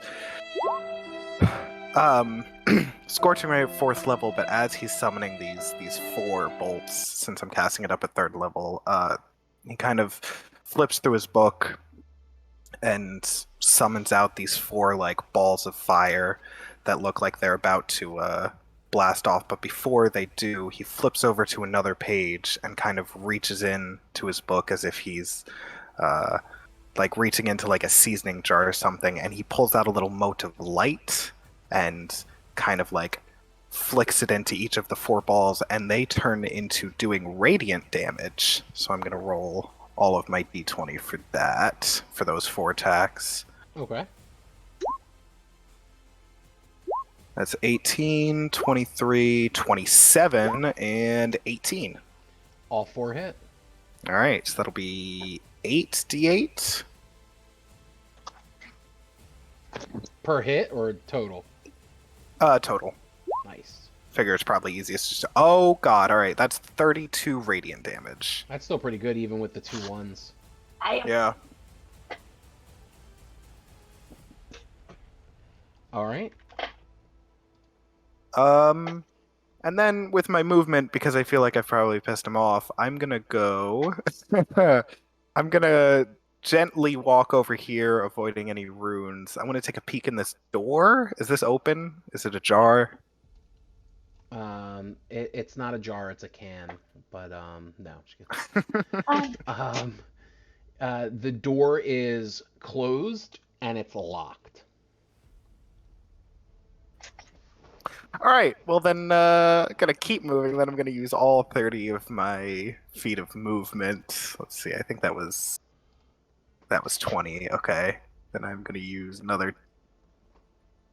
Yeah. I'm just gonna scoot along this wall, and just get on over here. And that is my turn. I have a quick question. Because I know my audio is going in and out. Did the Lich take the fire damage because it started its turn in the wall of fire? I was sitting here this whole time waiting for it to end its turn. No, it didn't. It takes 19 points of damage. Damn. Thank you, Dorita. Because I was looking at it, I was like, wait a minute, that wall of fire is still there.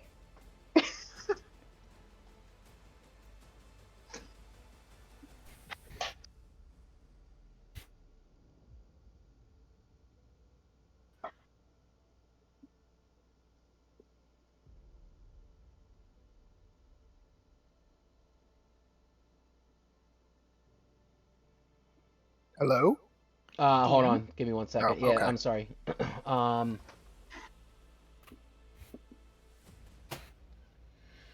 So the he's not going to take that fire damage because he's going to use his reaction called damage redirection, and he's going to redirect that damage to another player of his choosing. So he's going to go ahead and redirect that damage back to Grim. Oh my God. Okay. And it was 19 points of damage, you said? Yes. So I have to roll.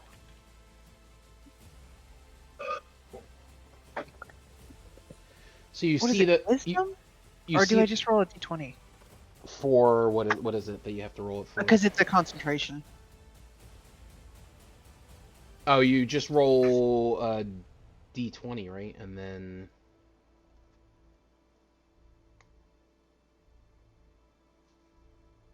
yeah. So wait, you're trying to see if you break concentration? Yeah. I'm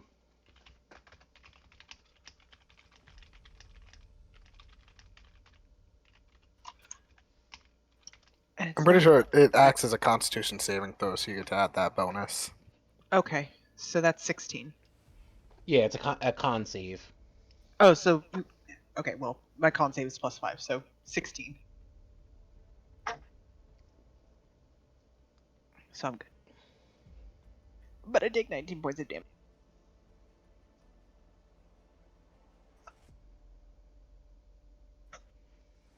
Yeah, and the DC I think is only like 10 or something like that for that. So, so you take what? What was it? 19. 19 points of damage. Okay. All right. So basically, what you see is the flames go like they're going to like shoot towards the Lich to burn him, but you just see him take his hand and kind of like suck up the flames into his hand and fucking shoot it back out, and it hits Grim. And that was his reaction. Egan, that ended your turn, right? Yes. All right. Before Grim gets to go, the Lich Lord is also going to use one of his legendary actions. And let's see.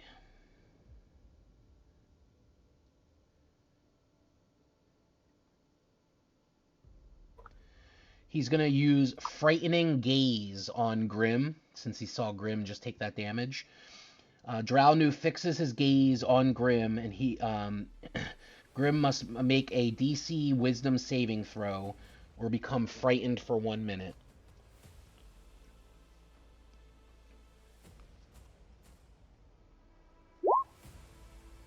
Oh, I'm gonna take my advantage. Actually, let me see if I have anything against it. What was the advantage for? Somebody gave it to me from their blood tokens. They I gave forgot you. who it was, I they gave you. apologize. They gave you inspiration, right? Oh, It was yeah. Inspiration. Oh, inspiration, which lets me roll again, right? Yeah. Inspiration, I always thought was it adds a D8 to the roll. Oh, is that what it is? Okay. Is it? So- Hold on, wait. Give me a second. I thought that was Bardic Inspiration that adds a D8. Yeah, I could be That's wrong. what I Give me a thought. second. It does, yeah. I thought regular Inspiration was the reroll. Like a DM Inspiration. Okay, yeah. So if you have inspiration, you could expend it when you make an attack roll, saving throw, or an ability check. Spending your inspiration gives you advantage on that roll. Okay, so yeah. So Oh, also essentially, you yes, get you're you get an extra D4 for the bless. Gives it to Oh, saving that's throws. right. Okay. All right, so you get the reroll again, and you could add the D4 to it. But I didn't help. Don't forget to add that So- D4. Yeah. That's not Either gonna- way, I have 8 or below, and I don't think that's gonna save. Murder.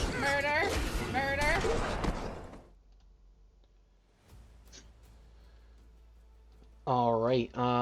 So Grim is now what was that? Paralyzed, did I say? Let me look at the thing again. I'm losing my train of friggin' thought. Frightened. Grim is now frightened for 1 minute. Let me go ahead and put like a what can I put for frightened? Does that mean I can't attack you, or I just can't move close to you? I don't remember. Frightened. Give me 1 second. Frightened 5e. Conditioned. Frightened. Frightened creature has disadvantage on ability checks and attack rolls while the source of its fear is within line of sight. The creature cannot willingly move closer to the source of its fear. Okay.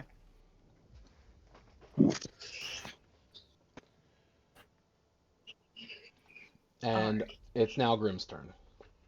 So since Grim is scared, he's going to pull his hood down a little bit further so he can only see this thing like through the slits. And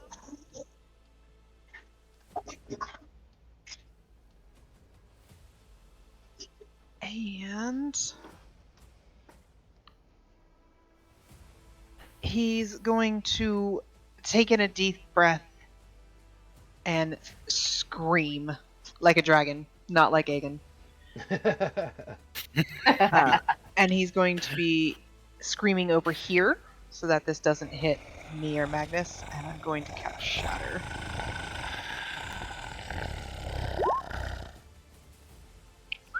So you get to do a con save. Okay. Let's see what his con save is. He gets plus 10. 1d20 plus 10. And his con save is 24. So you only take half damage. Alright, so it's half of the 24. East.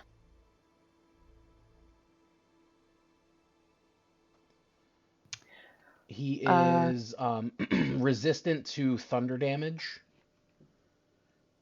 so he takes half of the half. I don't think this is thunder damage.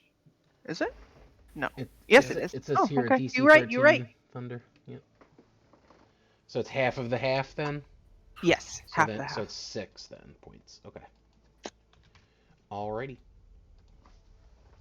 Is that the Going end of to Grimm's turn? rub my paws together, creating kind of a magnetic force. I'm going to expend 2 sorcery points to hasten a fireball.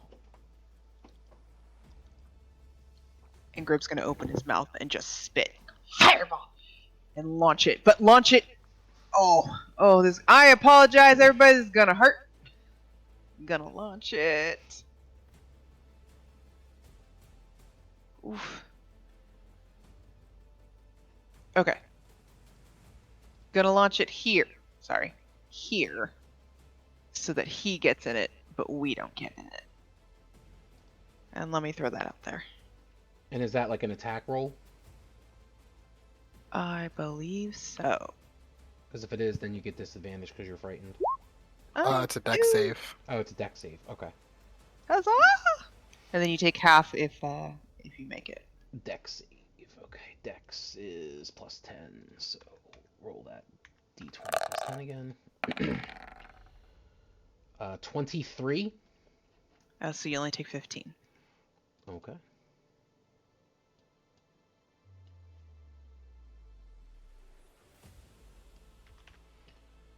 Alright. And is that the end of Grimm's turn?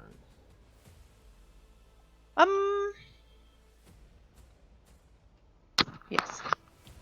Alright, so before Alara goes, the Lich Lord is going to spend its final legendary action to cast a cantrip, and he's going to cast Ray of Frost, and he is casting the Ray of Frost on Magnus.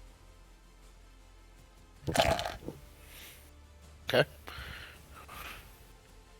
And Magnus is going to take 23 points of cold damage. Okay.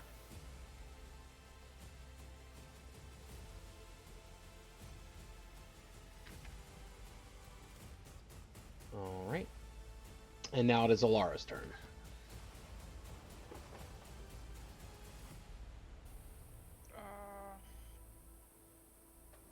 Well, I'm 50 feet in a hole, and I'm assuming I can't just get out of it, so I guess I'm just gonna stand up, and that's it.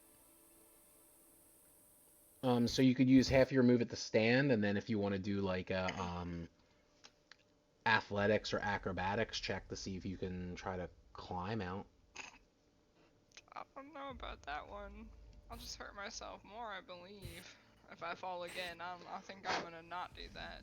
Okay.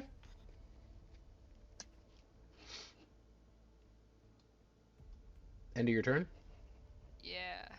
Alright, it is now Dorita's turn. Alrighty, she is going to take out her crossbow because she has one. So let me pull that out of inventory. Crossbow. She is going to take aim and fire at him. So let's see. Ha!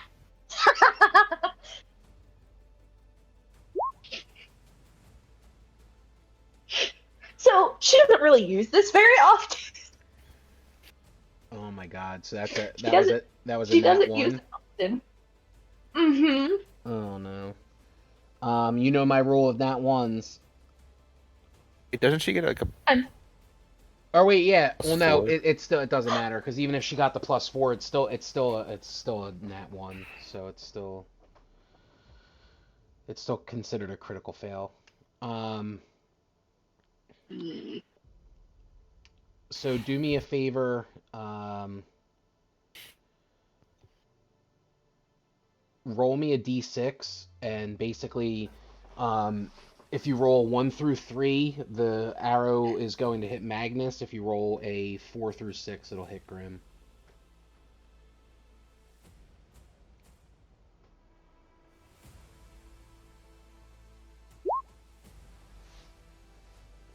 Sorry, Magnus. All right, so It is what Magnus it is That gonna is 2 ones I rolled in a row. go ahead and roll the damage for that. All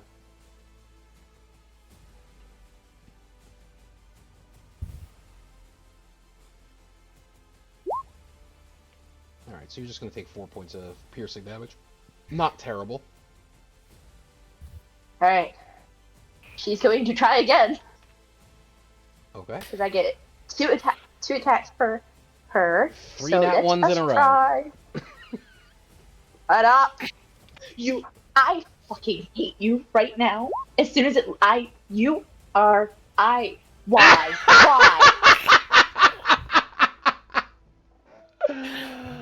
I fucking called that. That's great. That's great. I'm All right, so roll a mad. d6 again. Same thing. 1 through 3 hits Magnus. 4 through 6 hits Grim.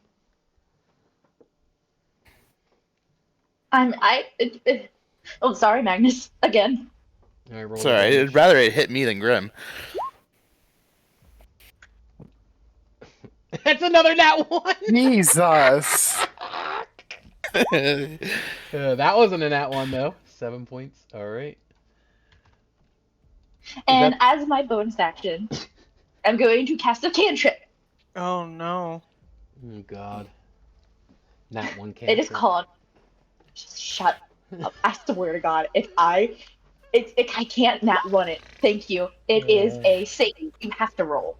So I hope you get a nat 1. All right, Sacred Flame. So it's gonna be what 2d8 if I fail the dex save.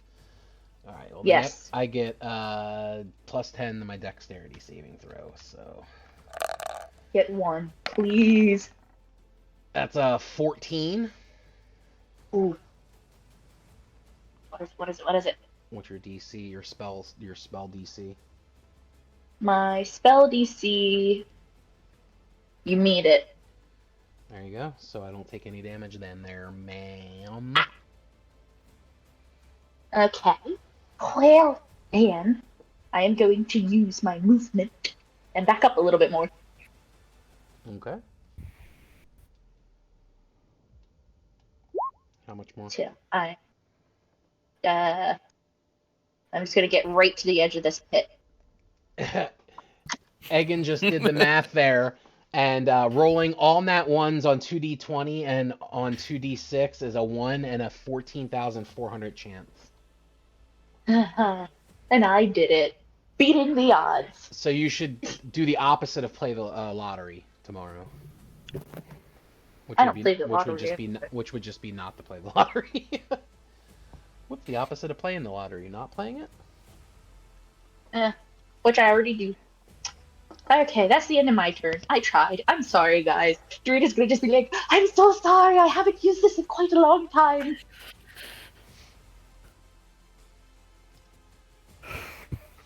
All right, so that's the end of Dorita's turn. It is now Magnus's turn. Alright, so Magnus is going to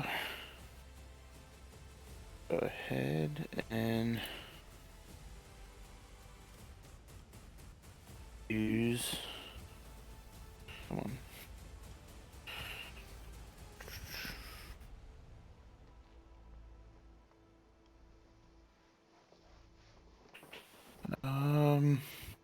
I think he's got his Scorching Ray, and we'll see what happens. That ain't gonna hit. Nope. First one doesn't hit. Second one Ain't doesn't gonna hit. hit. Third And one, I you can have to roll roll that. that d4. You need to roll a 4. And nope. All right, so all 3 miss. It's at the end of your turn, sir. I get to attack again. Okay. Not one, so I'm going to hit Drita, probably. Payback. Dorita's through that doorway there now, so you probably wouldn't be able to hit her from that distance. I would more or less say that Grim's going to be the one that's going to end up taking the damage for that. So, Okay. Or potentially, I would say Agan, but How about the books?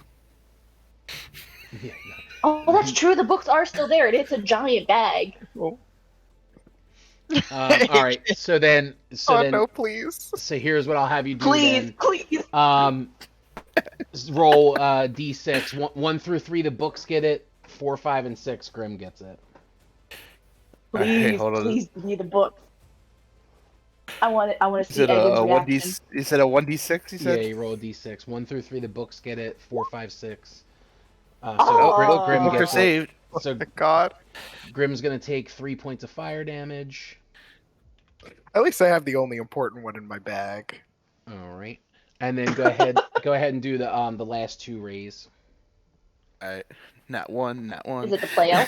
Oh man, that would be insane if you rolled another nat 1. 8's not gonna hit. The 23 is gonna hit.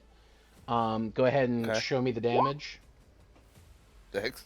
6 fire damage. All right, so I'm going to use another one of my reactions to do the damage redirect. And I'm going to redirect that 6 fire damage onto Grim.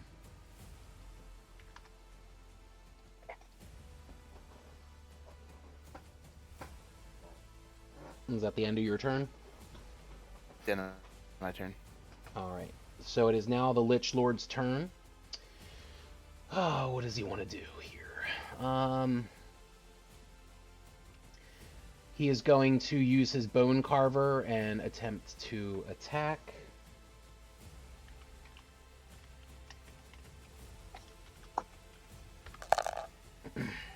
First attack is going to be on Magnus.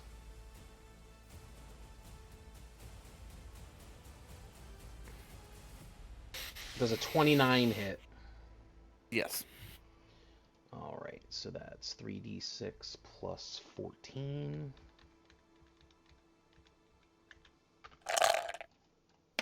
So Magnus is going to take 19 points of slashing damage. Okay. Alright, and then he's going to take his other attack and actually swipe it at Grim. Grim does a dirty 20 hit. Yes. Alright, and then Grim is going to take 22 points of slashing damage, which is going to drop Grim down. Oh, I get to roll. Hold on. What do you get to roll? You got a special rolling thingy? I do. Did it already roll for me? No. Okay, I get to roll a charisma save.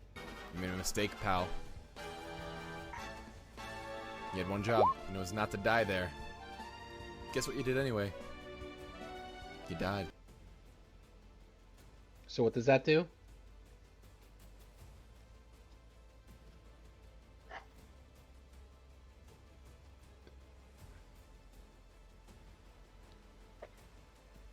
Grim? Oh, sorry. I forgot my mic isn't just on. So I have to roll higher than the damage taken. So past the 10, I would hit for 12. So it's 5 plus the 12, so that's 17. I rolled a 19, which means instead of going down to 0, I go down to 1. Okay. So I'm still up. Barely. Alrighty. But my concentration would probably drop. We would roll a con save, right? Let's roll it. Anything over 10. Oh shit, I'm still up! Yep, you're good. Everything's up. Alright, that is the end of the Lich Lord's turn. It is now Egan's turn. So he gets to take. It- Hold on. Let me roll it. Are you sure you want to do that? I mean, it does it either way, so. Okay. So he's going to use another one of his reactions to deal that damage, and he will deal the damage on And how many reactions does he get? He gets 6 reactions. Jesus. Yep. I mean, I guess you didn't have to tell me, but. Yeah, I didn't really have to, but I'll tell you just because, you know, I want you guys to, you know, I don't want you to think I'm, like, doing anything crazy here. But yeah, he gets 6 reactions per long rest. So that would be his 4th reaction. He has 2 more after this, so he's going to make Magnus take the 26 points of fire damage. Sorry, Magnus. It is what it is. I mean,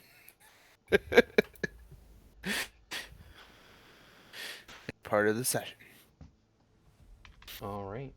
So, And again, it's Egan's turn. I'm hurting, guys. Odd. Well, somebody needs to get Alara out of that pit. I don't have any way to do that. Nobody's got like mage hand or. I mean, I have Mage Hand, but that can only lift 5 pounds, and I'm assuming that Yeah, Alara okay, is more than that. Yeah, true. A little bit. What I am gonna do is, at least, I'm going to cast my Summon Shadow Spawn right here.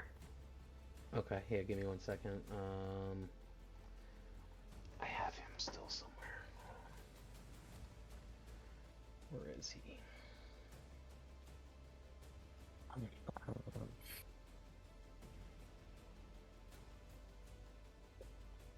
thought I added him, didn't I? Oh yeah, he's right here. Oh, that didn't work.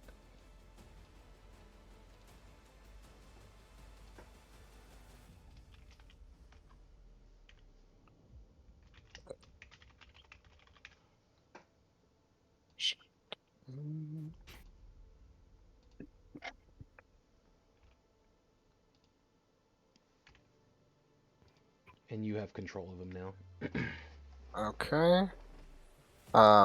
So I wanted to summon him right here. Oh, right here. Okay. Can you send me a message with what his stats are, like his AC and his Yeah, HP and... yeah. I mean, I can send it to the chat. Okay.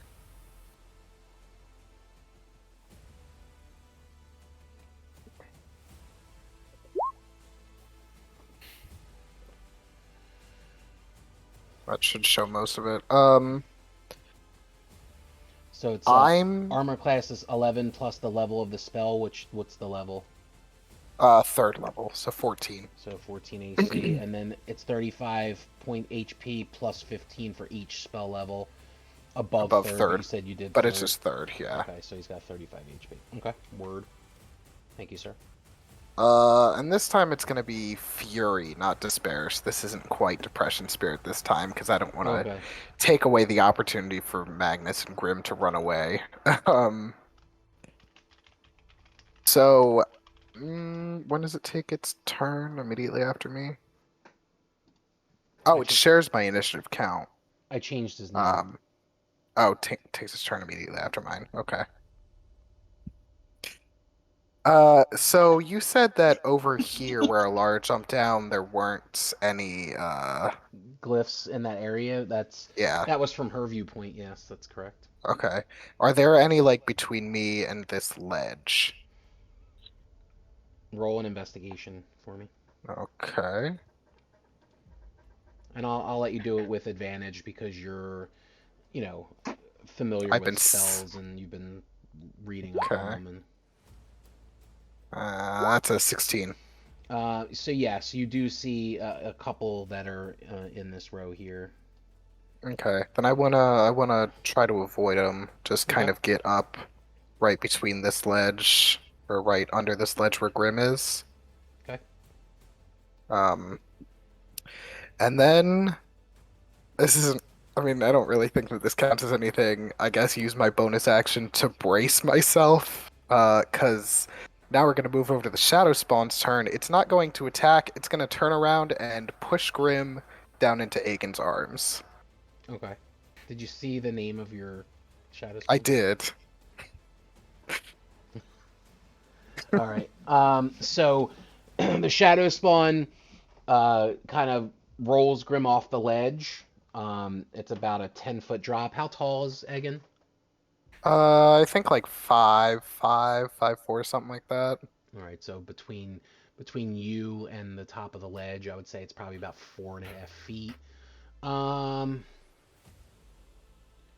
Do a strength save for me. Please catch me.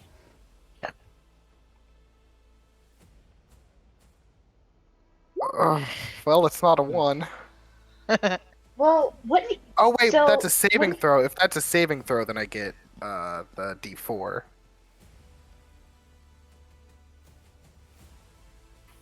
I don't know that that's gonna Quick help. question. It's not gonna help much.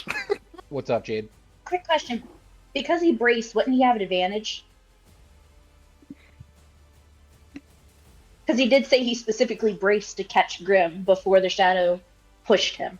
True. All right. Well, yeah. I'll let you roll again. Right? Is that with the same D4? No, Or you I get could, to roll you could D4 roll the both D4 times? again. Yep. Okay. Cool. Let's hope it's not a net one. Fuck. But you did get more than the last time. It is. a I little bit, did. right? Alright, 1D4. Please be better this time. Mm. Jesus! Okay, well that's I tried to 8. help. Yeah. The DC I set as 10. So if you would have rolled over 10, that you would have been good. So you go to brace yourself, but Grim basically rolls off the ledge, and you don't quite get yourself positioned under where Grim is. And Grim is going to fall the 10 feet, so it's going to be a D6 bludgeoning damage. And Grim is going to take 3 points of bludgeoning damage. So that would put Grim down unless you could use that thingy-majigger again. Nope, it's once. Okay, so Grim is now laying next to you. You completely miss her or him. Yeah. Or the firewall would come down.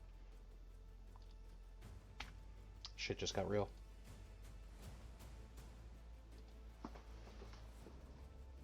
All right.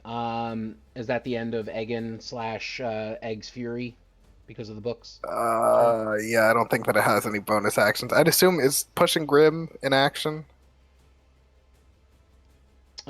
I would say it was a bonus action, but didn't you use your bonus action to cast the thingamajigger?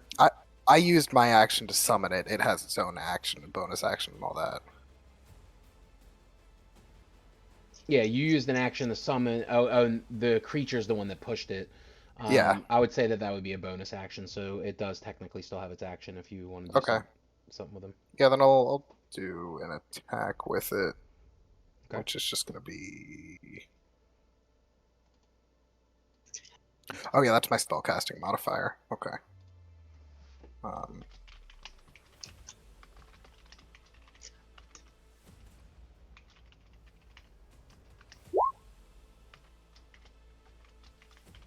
That's not great. Okay. So nothing. It doesn't hit. Nope, doesn't. All right, and it's now Grim's turn. Grim already whisper rolled me death save. It's now Alara's turn. And you said Alara stood up, right? Yeah. So there's no more of the there we go. Alara's standing. I mean, I don't have a very good strength, and she knows that, and she's wearing heavy armor. But I'm just gonna stay here. Alara doesn't have like any like rope that she could throw up to Magnus and have him grab onto it, or No. no? Okay. Nope. Figured I'd throw you a bone there. Oh, yeah, no, I already looked. I don't have rope. All right. Do you want to like ready in action or something, just in case if like something comes down there and tries to get you, or?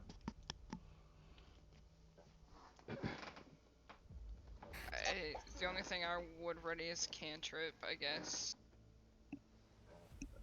All right. You ready cantrips? Is that a thing? Yeah, that's fine. Yep. So I'll let you ready that. So you're basically like kind of like you're minding your surroundings. You're very vigilant, looking around. Like if something were to peek out at you to try to attack or something like that, you can go ahead and use a reaction to do that.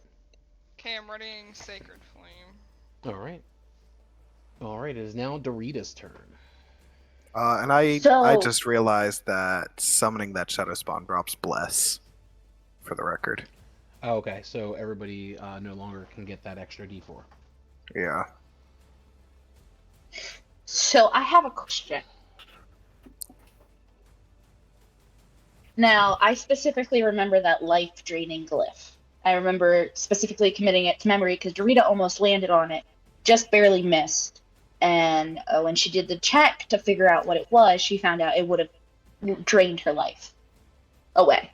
Mm-hmm. I was wondering if you would let me use my bonus action to try to draw that glyph on a piece of paper and attach it to my arrow before I attack.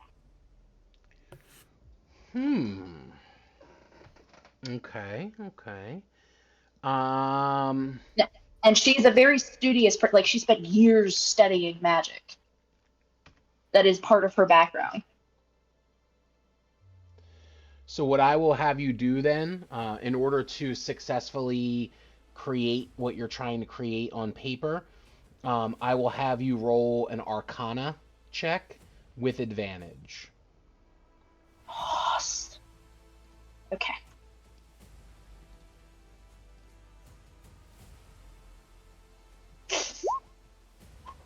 Please, come on, That dice, don't doesn't do fuck it. me over. And that one, no. All right. Mother Hawker. So you try to draw this from your memory. You feel that you did a pretty good job. So are you going to attach it to your arrow and take a chance? Might as well, because who knows what I made. Now, here's the thing. Just keep in mind, and I'm not trying to jinx you, the last time you tried to shoot an arrow, you rolled nat ones every time. So if you did do very well with this glyph and the arrow misses the Lich and hits Magnus or something, then the life drain will happen on the person that you accidentally hit if you did a good job with drawing it. But Look, okay, we're just going with it. 21. 21 hits. Okay. Roll the damage. Thank God. Oh my gosh. Oh man, I could totally. I could totally fuck you right now. Don't you dare! 'Cause don't, please don't. I have 2 reactions left, and the Lich is not a dummy. He's very intelligent, and he's going to redirect the damage to Magnus. He's gonna redirect the arrow mid-air from a crossbow. Yes. I'm sorry. So Well, hopefully, because I did so badly, it's actually a healing thing. Magnus is going to take 12 Sit points down. of piercing damage. Yep. And then I need Magnus. Let me just look at something real quick.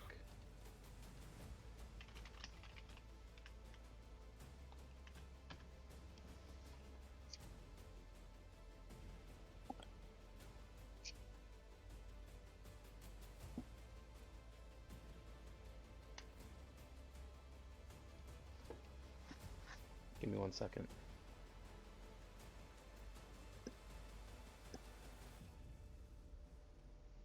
I need you to make a con save, please. Hey, the one thing I'm good at. All right, so you're good. So the arrow hits you. You do take the damage of the arrow, but there's a little piece of paper attached to it. You kind of look at it and you're like, "What the hell is this?" And it literally looked like a child was coloring like a stick figure on a piece of paper. So you don't quite know what the hell you're looking at, but it did nothing to you. It did not bother you at all whatsoever. Oh. And Dorita, Um, is that the end of your turn, or? I have one more attack, so I'm gonna try to hit it again. Okay. I'm sorry, Magnus. I'm just trying to. Oh, it might actually miss. It's only a 15. Yep, 15 is going to miss. Cool. How big is this gap? Behind you? Yes. Oh, it was Because I still like, have my movement. yeah, it was like a, it's an entire missing floor because that's where Alara stepped on and it broke and she fell down there. So it's like a 25-foot gap and it's 50 feet deep. Oof. I am going to move to the corner then, right there.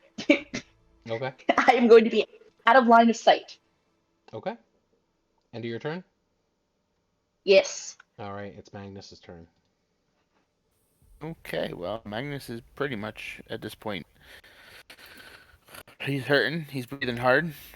He's got arrows sticking out of him. He has been burned. He has been all types of shit. He's been stabbed, shot at, charred, burned. How's the Lich looking at this point? The Lich is looking pretty roughed up as well. Oh. Well, at least there's that. It doesn't look pristine.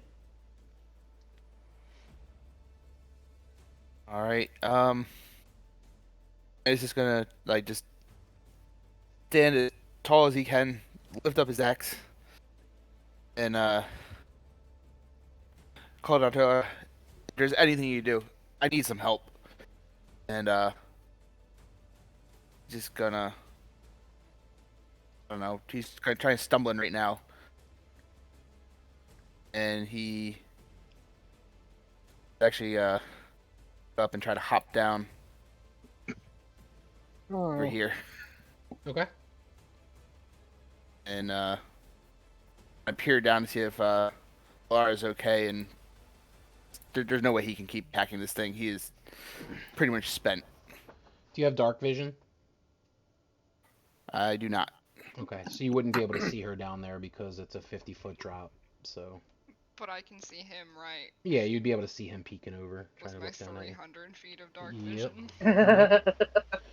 Yep. So you basically see your buddy Magnus kind of lean over, and he's like he's squinting and trying to look down. He can't quite. He just sees darkness, but you're looking up, and you can see him kind of squinting and looking down. Do you say anything, Magnus, or? Called out here if there's anybody you can help. Now would be the time. You're okay. I can't see you, but I'll be able to hear you.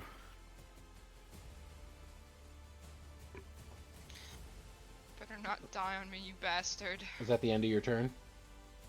Yeah. I have no spell slots left. Alright. It is the Lich Lord's turn. He is going to come down off of the sarcophagus, and he's actually following behind Magnus, and he's going to jump down off the ledge. Attack of opportunity from Egg's Fury. Yes, go ahead.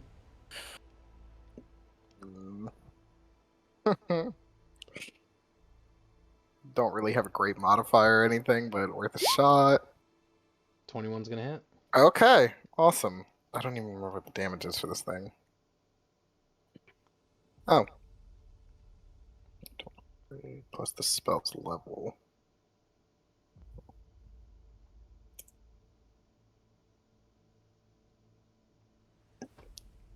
So 36. Okay. So that is 11 cold damage. Let me see something real quick. He's resistant to cold, so it'll be half of 11, so it'll be 5. All right. The Lich Lord is going to use Bone Carver and go to attack Homeboy here. Yep. Magnus.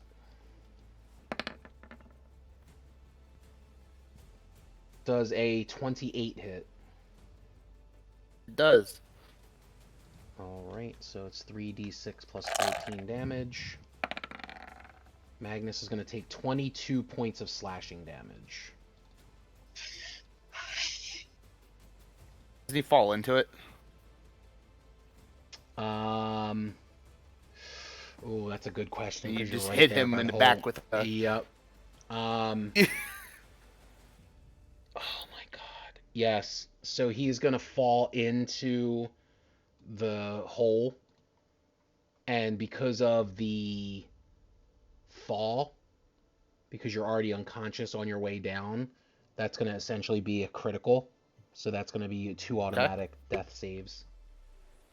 Okay. Death fails, I mean. Okay.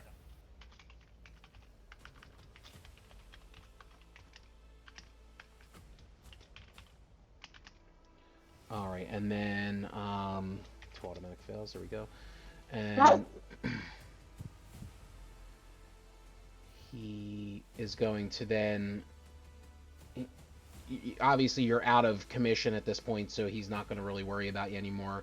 He's going to go back up onto this and use his last attack to attack Egg's Fury.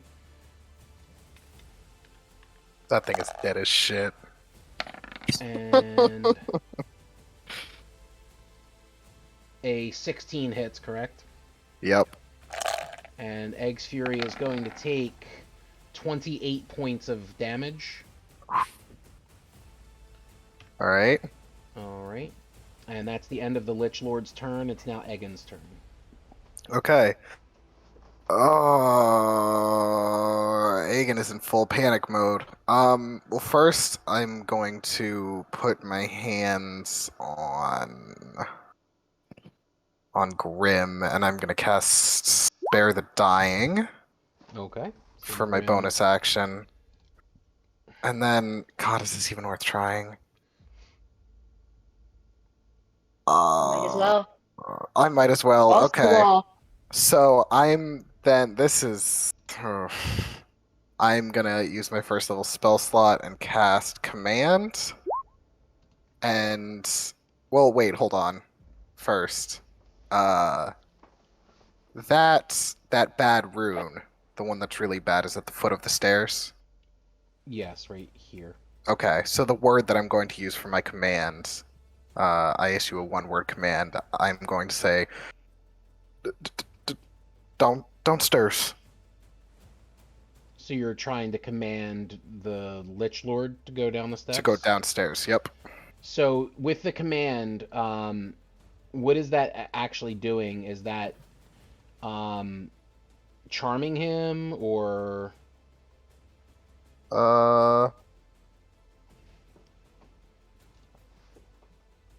It's an enchantment, but I don't think it counts as a charm. It says, the target must succeed on a wisdom saving throw or follow the command on its next turn. The spell has no effect if the target is... Oh, the target is undead. Okay. Can I undo that? Because I think that Aegon would have known that. Yeah, I would Okay. say that you would have known that you Okay. were not going to be able to do that. Uh, That was a nice thought, though, but... yeah, I was real proud of that idea, but yeah, that did not work out. God, alright. I guess I'm just gonna... I mean, Aegon or Grim is at least stabilized for now.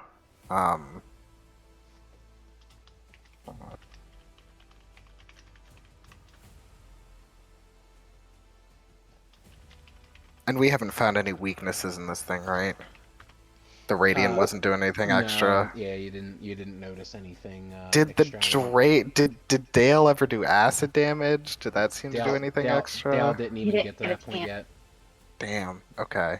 All right. Well then, I guess I will take a step back, and so that I can kind of get a clear shot, and I'm gonna do. I guess I'll try Scorching Ray again.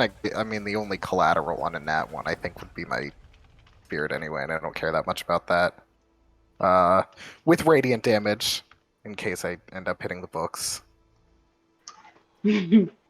So all we have to do is dangle a book in front of the monster, and Egan will like not be scared anymore. Yeah, but then but then he won't attack it. Okay, we'll dangle it behind the monster then.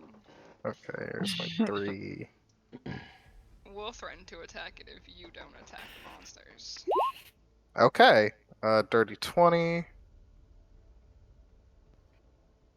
Oh, that's firebolt. I was casting the wrong thing. Do those d20 rolls still count? For what? What were you rolling for? I meant to cast Scorching Ray and I was rolling a d20 for firebolt. It's the same modifier on the attack rolls. That's fine. Okay. And that's okay.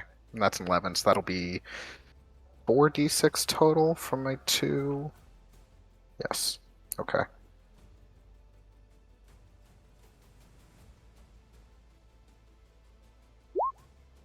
Alright, that's 10 radiant damage On who? Who did you do it on? on the Lich Lord. Oh, well, that's the only person you could have done it on. I don't know why even. I don't know why I did that. That's sorry. That's No, I did fuck Grim. I just started attacking Grim's almost corpse.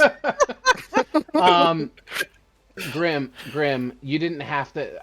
I want to tell everybody what Grim just did because it was like, oh shit.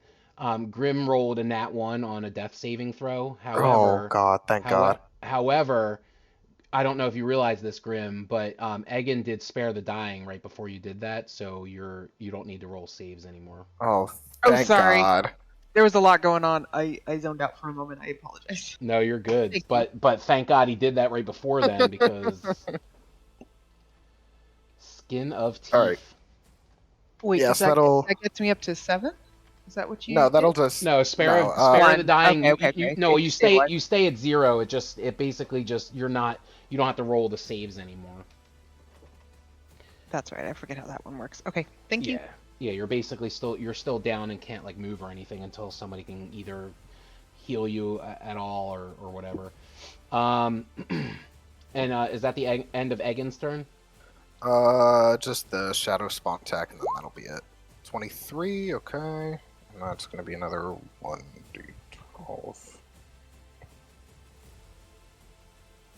Plus, what was it? 6. 14 cold damage. All right. Half to 7, I think you said. Half to 7.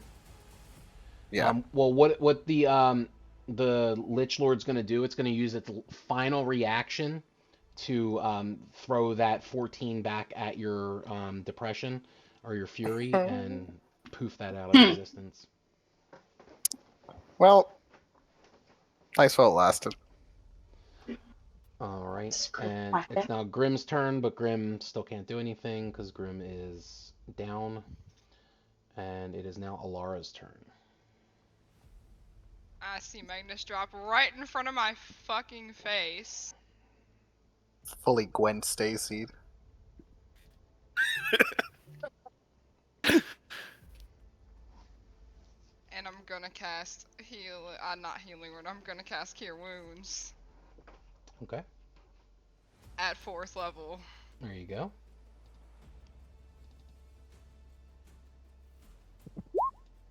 28 points Nice. There you go. off the back.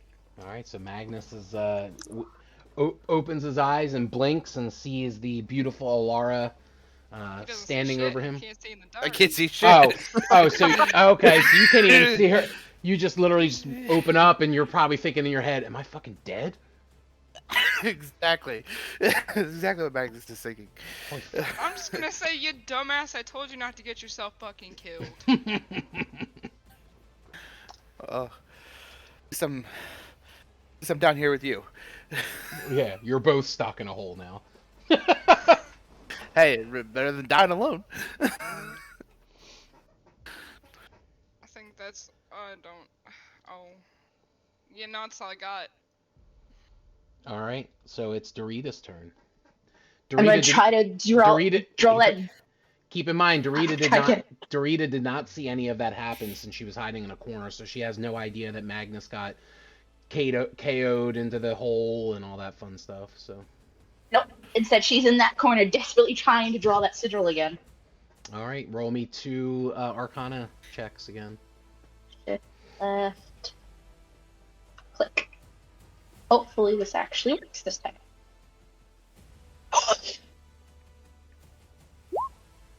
I got a nat freaking 20. Okay. I got a nat 20. Oh, please. The hit it thing. That's what So I'm saying. Like, you please. Okay, you so- literally photo memory draw this glyph on this piece of paper that you attach to this bow or this arrow. Alright, so I'm gonna come over to the doorway. That's like, what, like 10 feet? Yep. I'm gonna take aim. Jade, if you roll it nat one, I swear to God. And Dorita Right. Dorita looks out, cocks the arrow, and she says to the Lich Lord, Surprise, motherfucker. God, motherfucker, I'm just kidding. Quit hurting my yeah, friends she is what says, she would say, "Surprise, honestly. motherfucker." All right, go Oh, ahead boy. and Oh. 16 is not gonna hit. Try again. But guess what? 2 attack. But here's What? the thing: you have to redraw the glyph because the glyph was attached to that arrow, so you're gonna have to redraw it again. I can do that? Okay. So I need another double Arcana.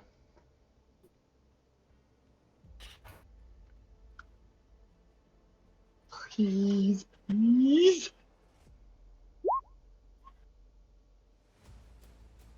You think it looks pretty good? Not as good as and perfect as the first one, but you think this one's pretty good? It's a rush job, man.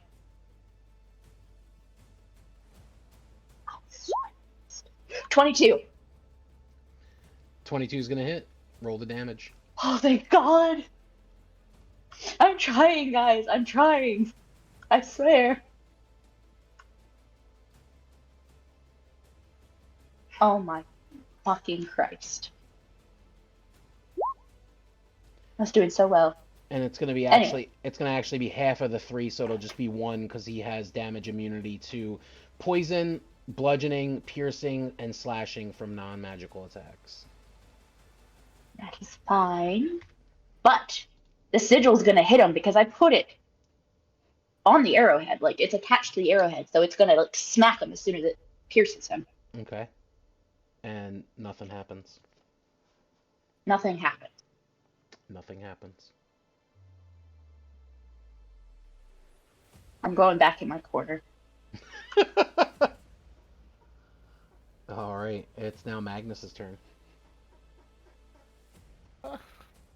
Oh. Magnus can't really see, but he's going to try to get to his feet. Kind of like reaching out, trying to see if he can push a wall or something like that. And, but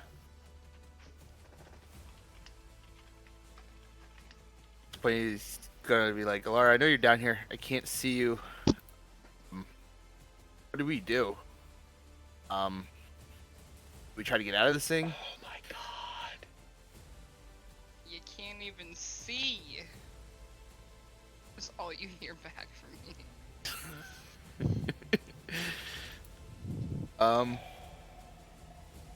Yeah, Magnus is just gonna his turn. There's nothing he can do. He can't see anything.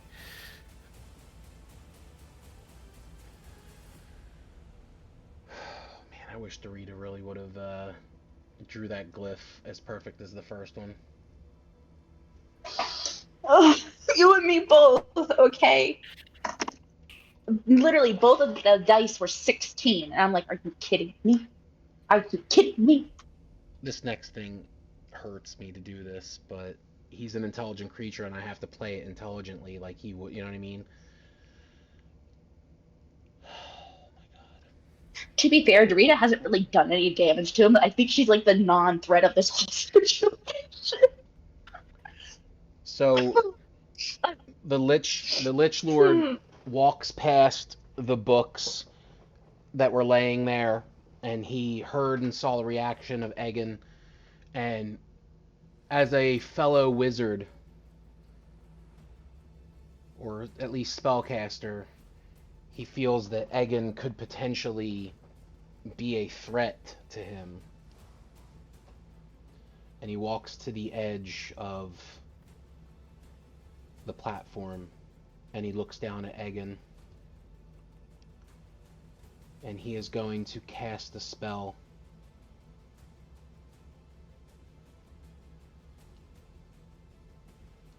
And let me see if I can put it in the...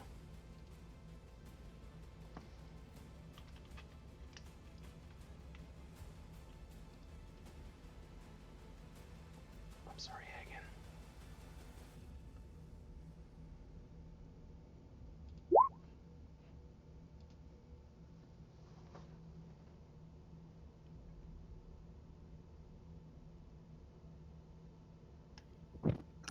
Yeah.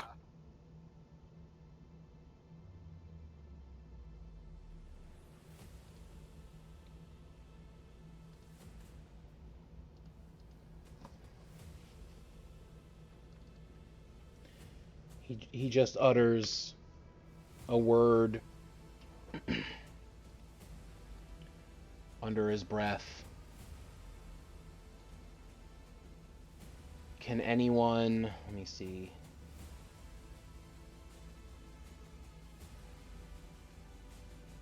Can anyone understand deep speech? Hold on, let me look. I can. I would hear it. Dorita hears this creature say, "Death," in deep speech. And that is the end of Lich Lord's turn. And Draco gave you disadvantage on whenever you roll, by the way. me? Yeah, DM Okay. has disadvantage. He typed it in our chat in Discord. Okay. Let me just see something real quick. Hold on. I don't think that has anything to do with powered kill. I was just telling you for the next time you have to roll or whatever.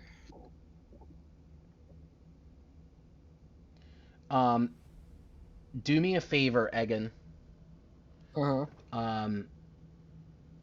Roll me an intelligence save. Okay.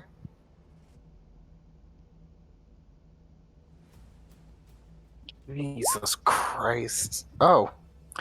The 7s and the 1s look way too similar on the D&D Beyond dice. I keep thinking I'm rolling that one. 15's still not great, but Yeah, it's better than a nat 1. that didn't help. I was. We'll talk about it after the session. So it skips Grimm's turn because Grimm's still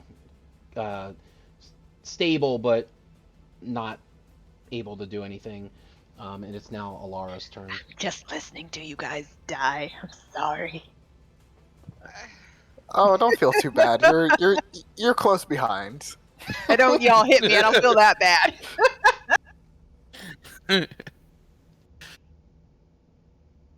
I'm going to use my action to do Eyes of Night. Okay. Which is just gonna give Magnus my dark vision. Okay.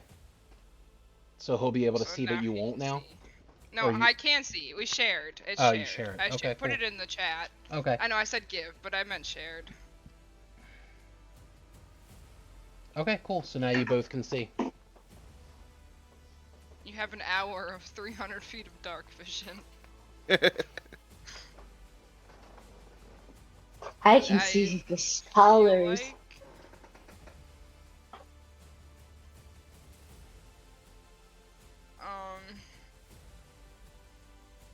I can bonus action something. No, that's it. That's my turn.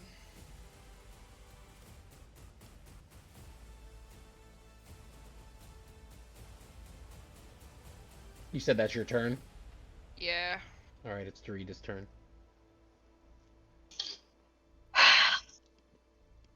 Um, I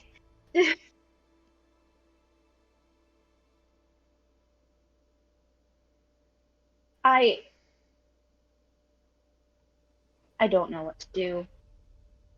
I'll try again. I don't think I'm gonna get another 20, but I'll try again. Okay. Double Arcana. Yeah.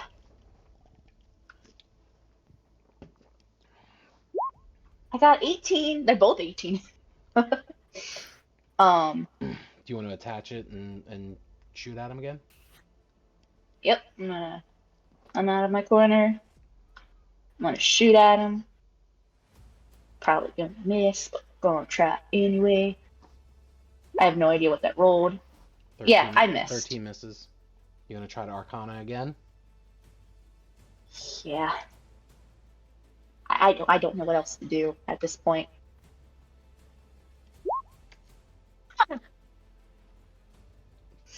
$15. Okay. Shooting again. 18 hits. 18.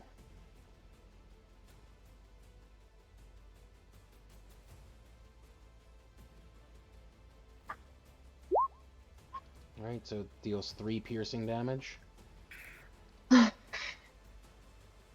You could tell that he is pretty hurt.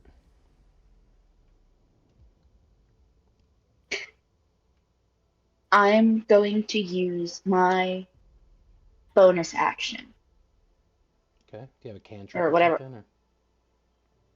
I can expel one spell slot in order to resummon Dale. Okay. I now have no longer any first level spells. Yay. So he would be within 30 feet of me. Right, I'm going to... No, don't move. I need this. I where want... are you putting him? Right there. Right here. Hold on. Yeah. Okay. I can't tell him to do anything. So the only thing he can do on his next turn is dodge. But what I am going to do is use the last bit of my movement. And I am going to go back in my little hole. I don't know what else to do. Except shoot and hide. That's all I got. So, yeah. That's the end of my turn. Alright, it's now Magnus's turn. Magnus now able to see in the dark and see Alara. Yep. Kind of looks, is just kind of like just standing there, kind of like trying to figure out what to do. So he just not gonna. So he doesn't think he can get out of the hole. He's just gonna walk over to her and thanks for the vision. I can actually see her, and then actually just give her a hug, and then kind of. Lich King. What? Did you hear that? No. And then Forgot I wasn't muted. Sorry. just gonna hug Alara and then kind of stand there. I mean, he's in a 50-foot deep hole. I actually do have one spell shot left, but it's not gonna help me with anything. Okay. Alright, so it's the Lich Lord's turn again. He is going to jump down next to Dale, and he's going to attack him with his sword. Does a 21 hit? It hits. Alright, so he's going to take 21 points of slashing damage. Alright. If he had... What's the dodge action? I'm just asking. I know it probably has nothing to do with this turn right now, but I'm just curious, because I've never seen somebody actually use a dodge action. Dodge action 5e. Give me 1 second. I'm just curious. When you take the dodge action, you focus entirely on avoiding attacks until the start of your next turn. Any attack roll made against you has disadvantage if you could see your attacker, and you make dexterity saving throws with advantage. So you would have disadvantage for this because the only thing he can do is dodge. Because I didn't give him a command. And yeah, that's fine. So let me go ahead and roll again. Cool. That would be a 29. So Yeah, I was gonna say it's probably still gonna. Yep. It's still gonna hit either way, but I was just wondering. Yep. So here's my question: would he dodge on one hit or two, or on both? I would assume both because that's all he can do. He can't do anything else but dodge. Okay.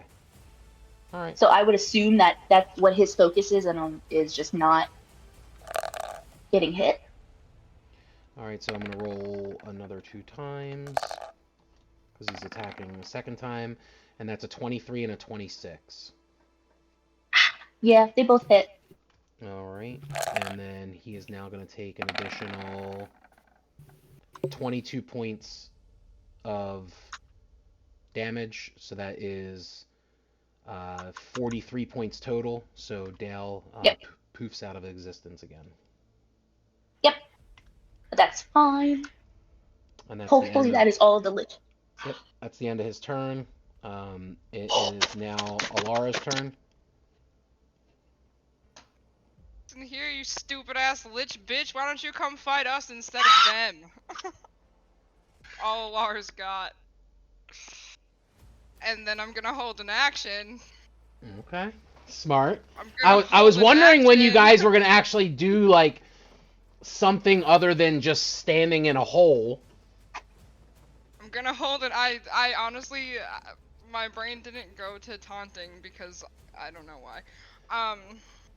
Because you got to remember, he's just focusing on creatures that are alive up here. He doesn't know if that fall killed you or, you know what I mean? Right. He hasn't heard you do anything down there. To his knowledge, Magnus is fucking dead too, because he fucking clobbered the shit out of him and then he fell 50 feet down to the ground. So. I'm gonna hold an action to Guiding Bolt. Okay. Alright, it is now Dorita's turn. Well, let's do it again. Do it again, Dorita. Do it. Get him. Uh-oh, what did I just do? Oh, okay, let me put that back. Now, I will let you know that he is going to get half cover because he is now behind the 10-foot platform here, and you're shooting from this angle, so he will get half cover, so he'll get +2 to his AC. If you shoot him again with the arrow.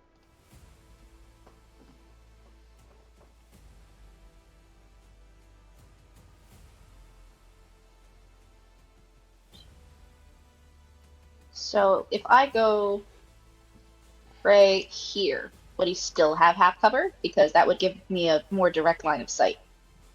If you're here, I mean, you have to figure the thing's here, and it comes down to here, and that's probably about, what, 10 feet, you know, and then he's about 5 feet in, so, and it's 10 feet tall, so I would say that he still has half cover. Because it's like basically trying to look around a wall, essentially. What I'm going to do, she is going to move back to the doorway. Now, if you get here... Then no, I am not leaving my cover, okay? No. Just saying. Sorry, but no. No, instead I am going to expel another slot. I'm gonna resummon Dale. Okay. Where is the where'd it go? I just lost my measuring tool? Apparently?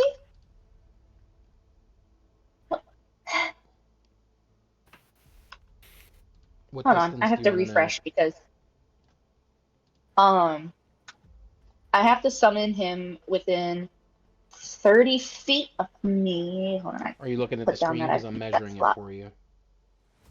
No, it's reloading right now, so it's black. Okay. Um.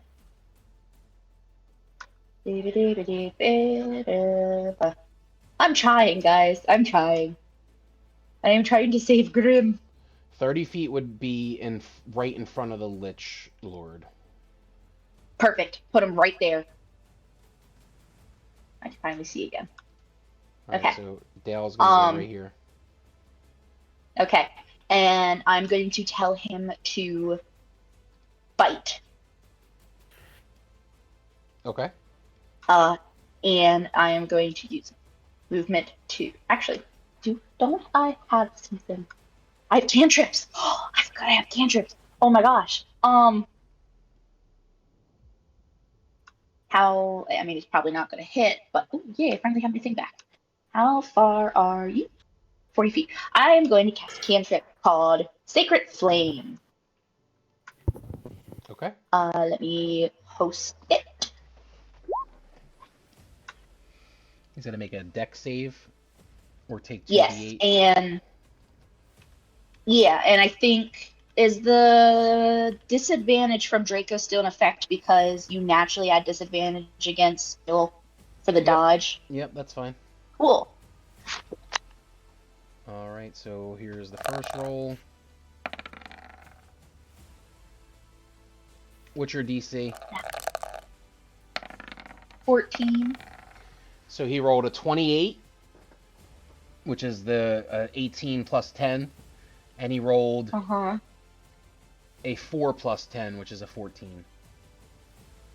Fuck! So close. Damn it. Okay.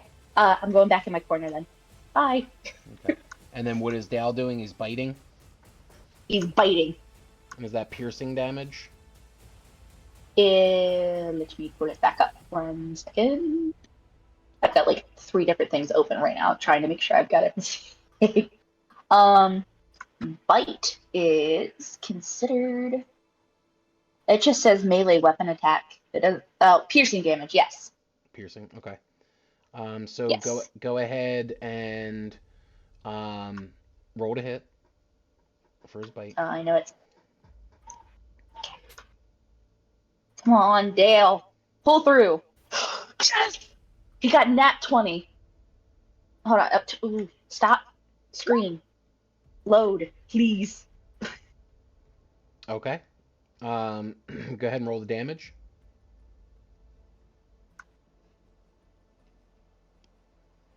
And then it's 1d6 acid damage. All right, so the piercing damage would have been 8 plus 8 doubled, but because he is resistant to the piercing damage, it would drop it down to just the 8 damage plus the 1 acid damage. He does not have any resistances or immunities. Oh wait, immunity means that you don't take any damage, right? If you're immune to it? Right. I'd assume so. Oh, okay. So I did that wrong the first time when you did the piercing damages for the arrow. I'll allow it. I'll keep it there because he wouldn't have taken any of damages because at piercing would be nothing. So he's only going to take the 1 point of acid damage. What? So, because I have to summon Dale, is he considered a magic creature? Because I use spell slots to summon him. Hold on, let me see. Drake Companion, it's called. Yes. It's a Drake Warden, Drake Companion.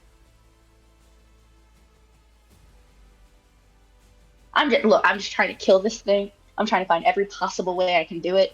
I'm sorry for asking all of these questions. I know it's taking time. I'm just trying to kill it. I'm trying so hard. Is a Drake Companion considered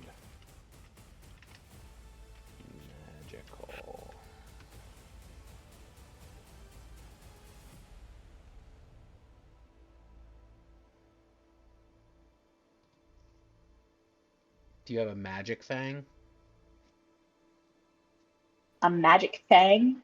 It says, I was reading through the Drake Uh, Warden in Fizzbands and noticed something curious. At level 7, the Drake gains the feature Magic Fang, which adds 1d6 elemental damage to its bite attacks. However, the name Magic Fang implies that the Drake's attack becomes magical piercing damage for the base bite as well. In reading a few so I do interpretations that. online, it seems that this is the case, especially considering the fact that the Beastmaster's companion also gets magical damage at this level. So I do, because that's how I did the acid damage. Okay, so then it is magical damage for the bite. So, how do you kill it? Oh my god, yes, finally! Shit. Thank the Finally! Oh Lord. my god, I'm gonna cry! Dale's just gonna lunge for his throat. He sees Egan dead. He sees Grim knocked down. He knows Dorita's distress because he is... And this thing has killed him twice. It has made him disappear from this plane of existence twice, and it's a pain in the butt for him to come back. So he just lunges for its throat, full maul grabs it, and just tears his head off. All right, perfect. And you are no longer in initiative. Oh, Are you gonna yell that it's dead to us? She's gonna hear Dale screaming in victory in Draconic, and and she's gonna like run out and take a look, and she's gonna be like, "Oh thank God, I'm gonna use. I have a cantrip called so I don't know how to pronounce this. Thaumaturgy. Thank you. And it can make my voice boom for up to 3 minutes. I'm gonna use it or 1 minute, and shout down to the others, "The motherfucker's dead!" No, she'll just be like, "The thing's dead now. Come up, I've got bad news." Magnus, we gotta get the fuck out of here. Okay. Yeah, we do. Things are not Here. okie dokie up here. Let me see if I can't help you get out of this hole first. You need any more help before I do that, just in case you fall? So, Dale is going to go over to Dorita, and she's going to give him some rope. And he'll go over to the hole and try to throw it down to them. Okay. Oh, didn't mean to go that far. So you see Dale So- peering over, holding a rope in his mouth. He is dangling it down, so you can go ahead and grab on it, and then you can try to pull yourself up. So just do a strength check with advantage because Dale's holding it and kind of pulling you. Alright, I'll go. Okay, you want me to go first? Doesn't matter. Yes.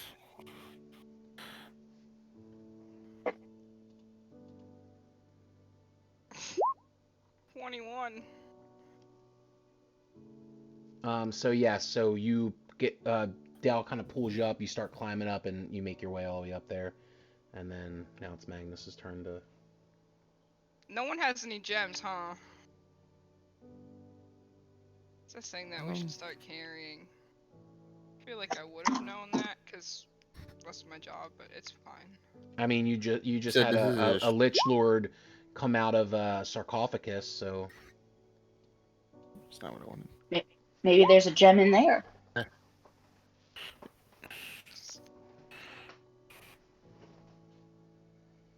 Alright, so everybody made their way up. So I am going to cast something. It is a level 2 spell. It is...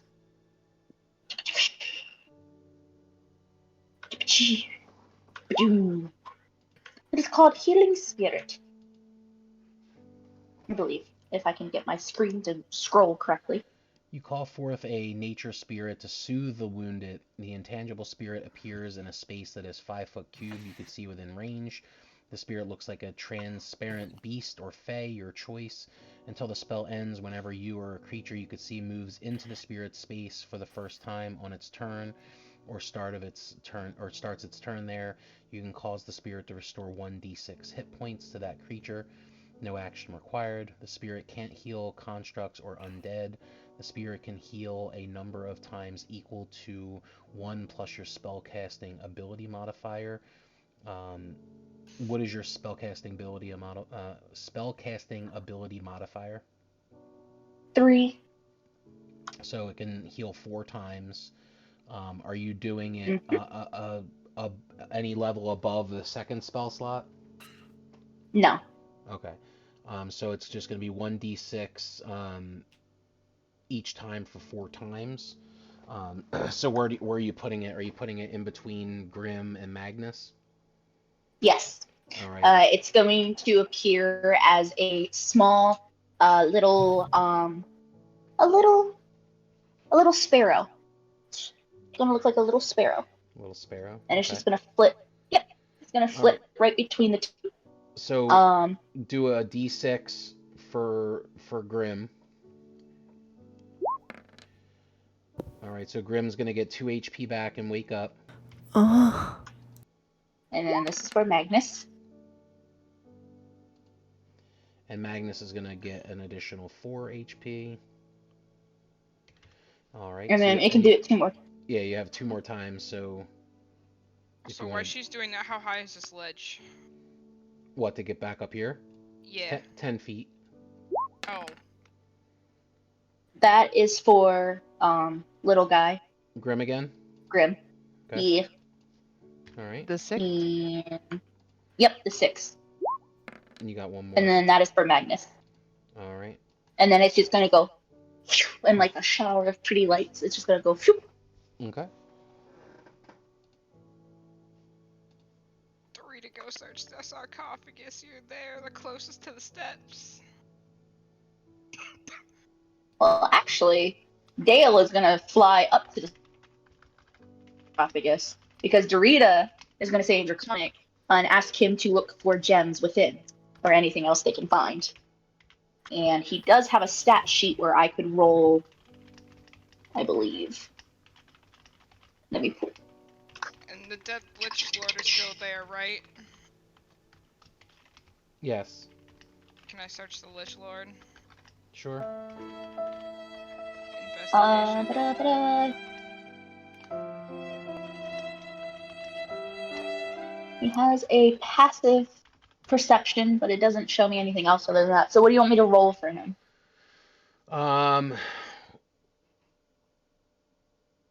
Give me 1 second. This investigation to search stuff, right? Yes, investigation. Give me 1 second. And that is intelligence. Ooh. Yeah, so if he has a plus to his intelligence, you would add that to the d20 roll. He does not. He actually has I believe, a negative. Well, then you would add that too. Oopsie. It's better than nothing, and I really don't want to move anywhere near that thing. So Dale looks around, but he doesn't really see any type of gems or anything like that from his vantage point. Alright, I'm going to... You're checking the Lich Lord, you said? Yep. Okay. As she does that, I'm going to try to carefully go over there without hitting that stupid glyph that's right there at the stairs. And I think there was one more... I know there's one here. And I think there's one here as well. So I think I would hug the wall.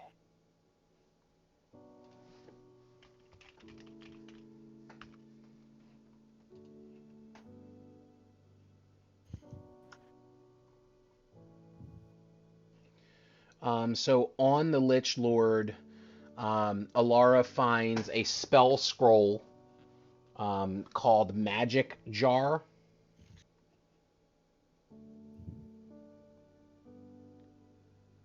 And 2 potions of supreme healing.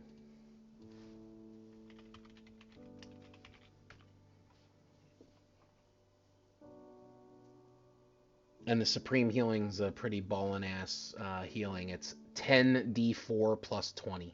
Yeah.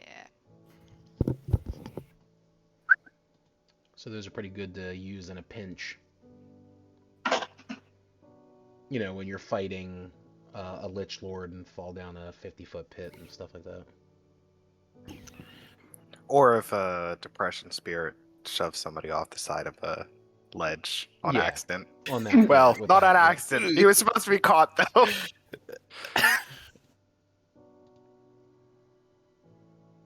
And his name is John C.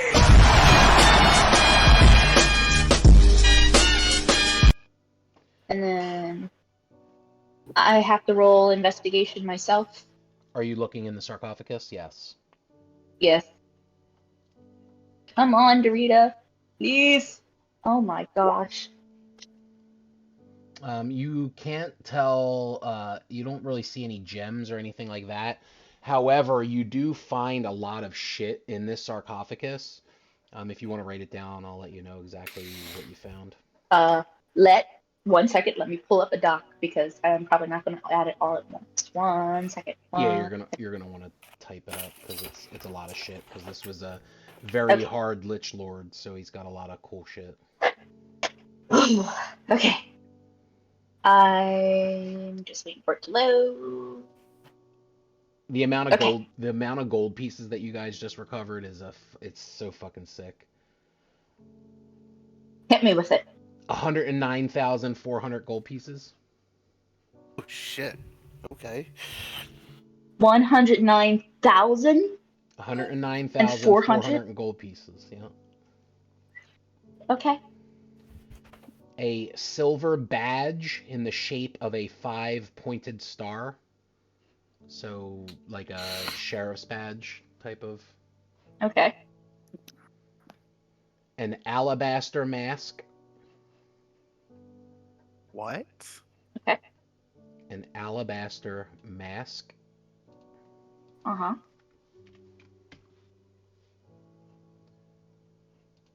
Hold on. With the 6-pointed badge, was there also a revolver? Was he the sheriff of this town?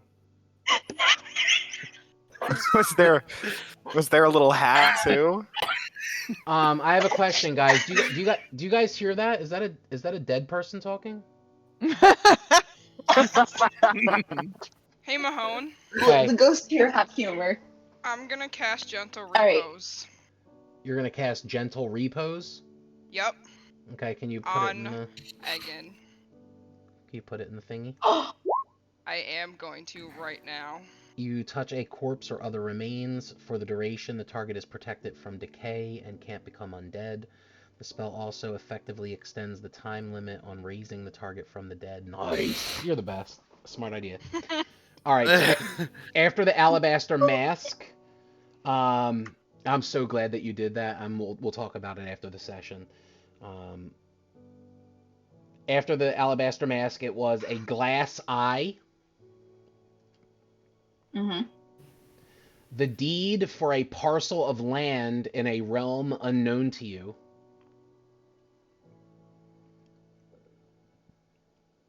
Okay. A small wooden statuette of a smug halfling. Smug halfling. Smith's tools. Ooh. Definitely keep those. A sheet of parchment. Just plain. Yeah, it's just a plain piece of parchment. Cool. A pan flute. Mm-hmm. A viol, which is an instrument. Mm-hmm. A flask of oil. Mm-hmm. A longsword. Mm-hmm. A spear. Mm-hmm. A sickle. Ooh. Okay. A great sword. Mm-hmm. And a trident. Mm-hmm. A decaying slice of pie.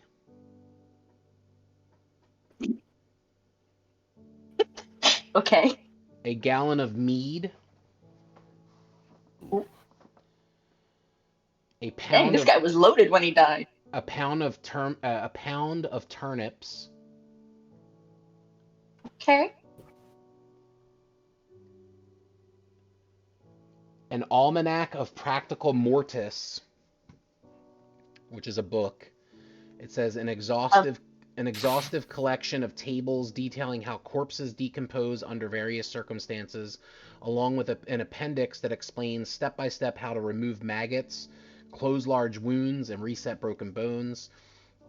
What was it called again? An almanac of Practical Mortis. Practical Mortis. Okay. Practical Mortis. Okay. Then there is another book that's called Animated Apocrypha. How do you spell that? Apocrypha. Apocryca? Apocrypha.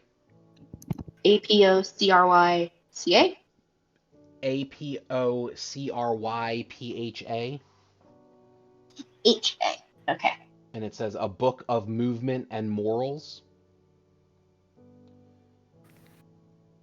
It's an enchanted book of tales with illustrations that move on their own in a set of repeating patterns. The tales tend to connect to the nearest civilization and depict stories of good morals. The next is called So You Want to Be A... And it's a book series geared towards children, illustrating beginner's guides to becoming a wizard, a druid, a ranger, etc. Mm-hmm.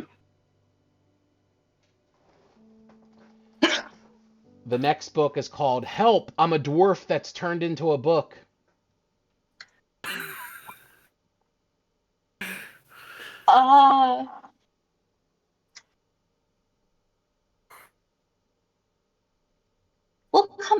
We'll come back to that. And then the final book is called New Technology Summer Special Edition. And this information source book gives details on many new forms of technology, such as reinforced crossbows, iron hunting traps, and many, many magic items.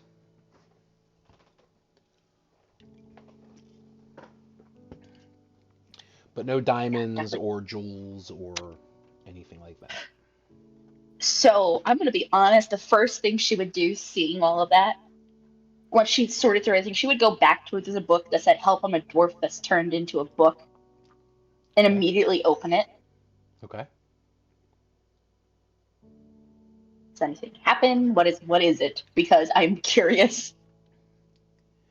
When you open the book, it opens up a page that has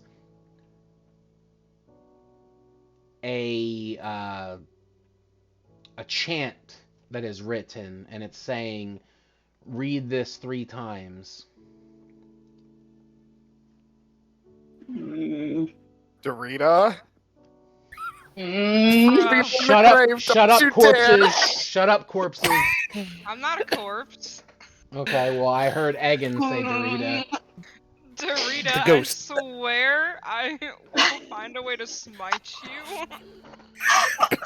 Where you stand. Okay, look, I have to play as the character, not as me. Me, I would not, but Dorita wouldn't either. Okay, we just fought the Lich. She would look at it, she would close it, she would definitely stash it in her bag in a very easy to reach spot because she's definitely going to try it out eventually. I do not. But not right now because right now she knows Egan is dead. And she was mostly up here trying to find something to help.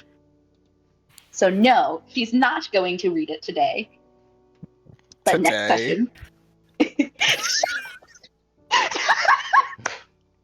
Next session, I cannot guarantee. All right. Is anybody else searching anything or trying to do anything?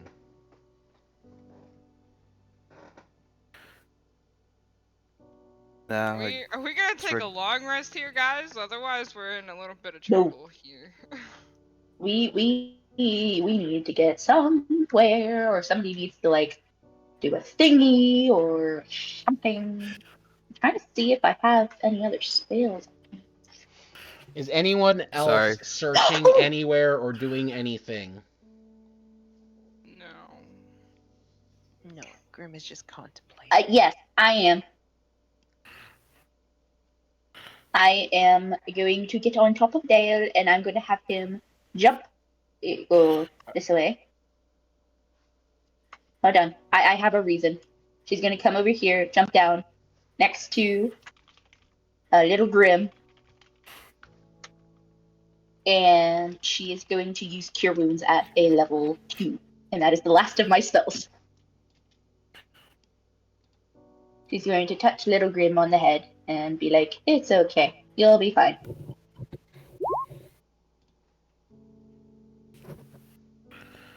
I mean, I can cast Lehman's Tiny Hut here. Alright, so it's 1d8 plus your spellcasting ability modifier, which I think you said was 3 or something like that. So it's 14 points. Yep. All together, it's 14. Alright, so Grim is there, okay. And before she puts up the hut and we finish for the evening, nobody else wants to do anything, search anything, look for anything else. Because the only two people that went and looked in the sarcophagus was Dale, the Drake, and Dorito. We're going to look in a sarcophagus. No, I'm just it doesn't even have to be the sarcophagus. I'm just, you know. To be fair, I rolled like really low on everything, and we all know Dorita's not the brightest. Nah, Magnus, let's go search your sarcophagus. I'm standing next to you, by the way, not on top of the thing. Magnus is kind of Pilar and like helps her up onto it. You're just gonna put me on top of the thing? Yeah. Yeah, avoid stepping on the stuff. Yeah, avoid you from getting whatever that glyph was called again. Then he's gonna climb up after. Do we need to roll to get the 10 feet up? No. Nope. Okay, cool. Okay. Do I have to roll anything because I'm 6'6"? I can pretty much just reach up there and like lift myself up. Alright, investigation check. Let's see how well we don't do. Cool. Better than what I did. Well, there you go. There you There's go. a good investigation.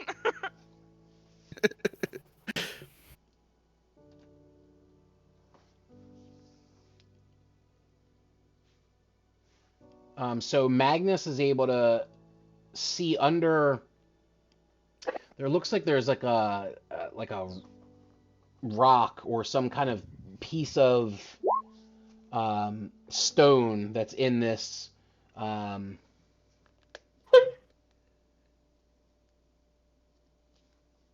sarcophagus that kind of is loose, and you're able to wiggle it away, and outpours a bunch of gemstones and rubies and things of that nature.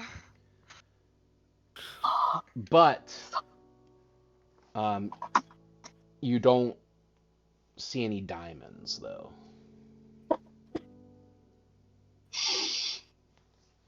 Does anybody have that spell? I do. Oh, you do? Okay. I do.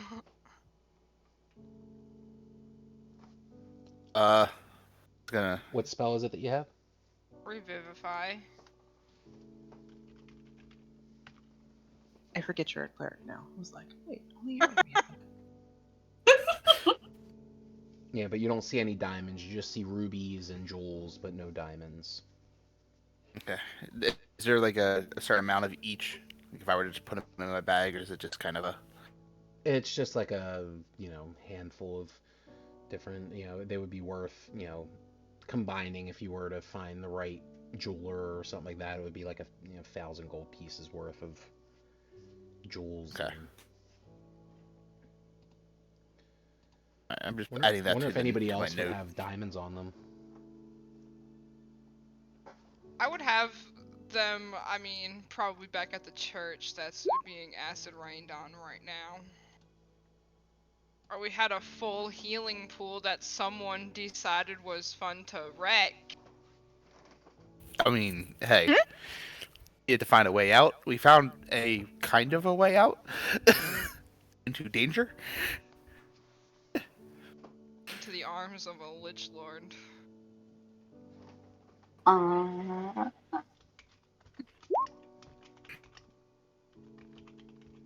I'm kind of curious what happens when Grim grabs that book. Which book? Is it not just a regular spell book?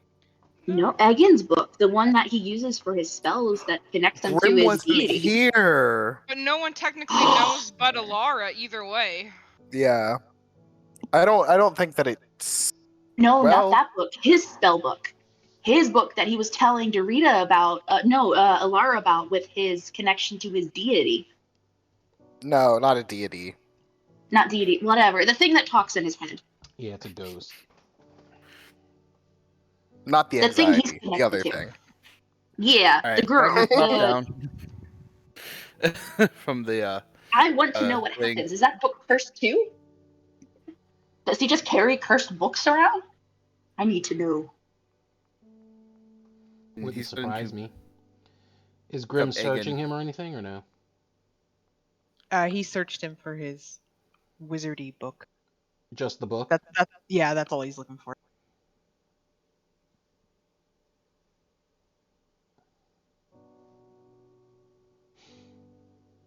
All right, I was so just gonna say, should we search Egan, or let me just carry him somewhere?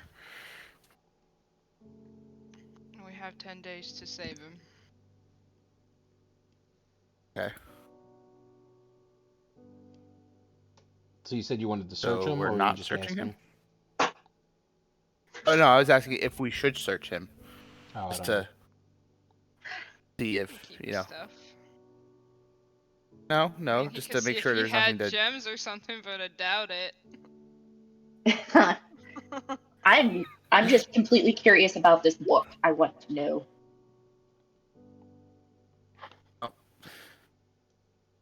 What was Grim searching or investigating? He's just searching for the wizard book. Oh, okay. Yeah, you find the book. It's not, Okay. not too Then hard he to... just he just sits down and tries to read it. Unbeknownst to anybody else, he doesn't actually know how to read, so he's just looking. What's Magnus looking for? Just going through Egan's pockets at this point. Okay. Grim is gonna growl at you the minute you touch Egan. So, searching... To be honest, Bill would do searching... the same thing. Searching Egan, you find a component pouch in his bag. Okay. I open it. Grim blatantly readies a spell and stares at you. So you open up the component pouch and you see all different types of components, pieces of felt, steel, certain things that you would use when you're casting a spell, and you also gold dust, yeah, gold dust. Oh, sorry, that's a wrestling reference. And then you would also find a diamond worth 300 gold pieces. Oh my god! Laura, I think you need this. I think Egan will be okay. We. She holds out I'll her trade in hand. all those rubies I find. I'll trade in all those rubies and get him another diamond. Oh no! Oh, you, DM. I hope you know this has been a roller coaster of emotions. I've been like crying and then like relieved and then crying again and then relieved and like right now I'm like ecstatically happy and almost crying again. So yeah. So what do you guys do? Take the gem, Diamond. and I put it over Egan's heart, and I fucking cast Revivify. Oh, So when you cast Revivify, what does it sound like? Oh god. This shit, Man, all I can think of right now is all my rogue lines. Hang on.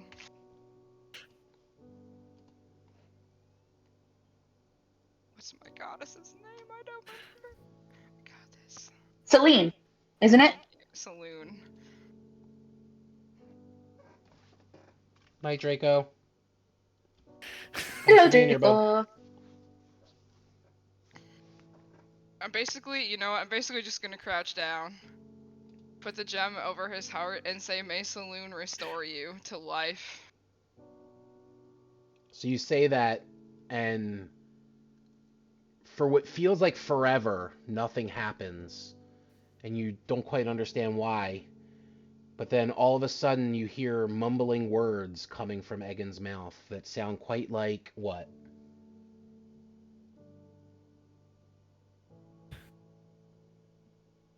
Oh. Not even words, just pain. Just painful groans.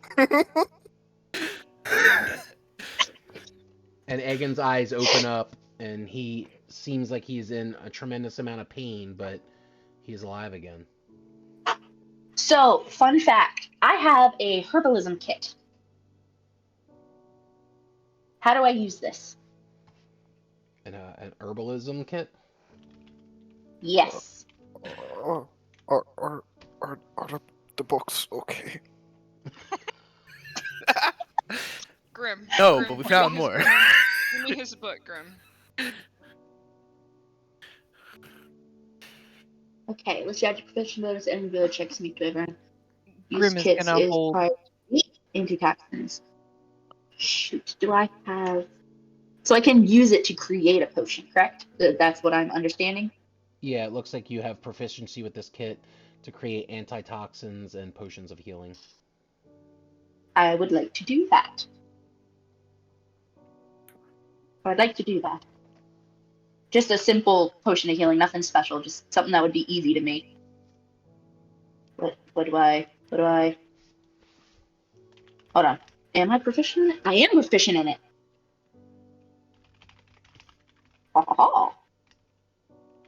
Because I'm proficient in brewer's supplies and the kit. So, I've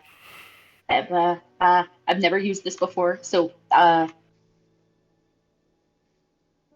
do I just say what it would look like? What do I roll? What do I do? Help? Give me a second.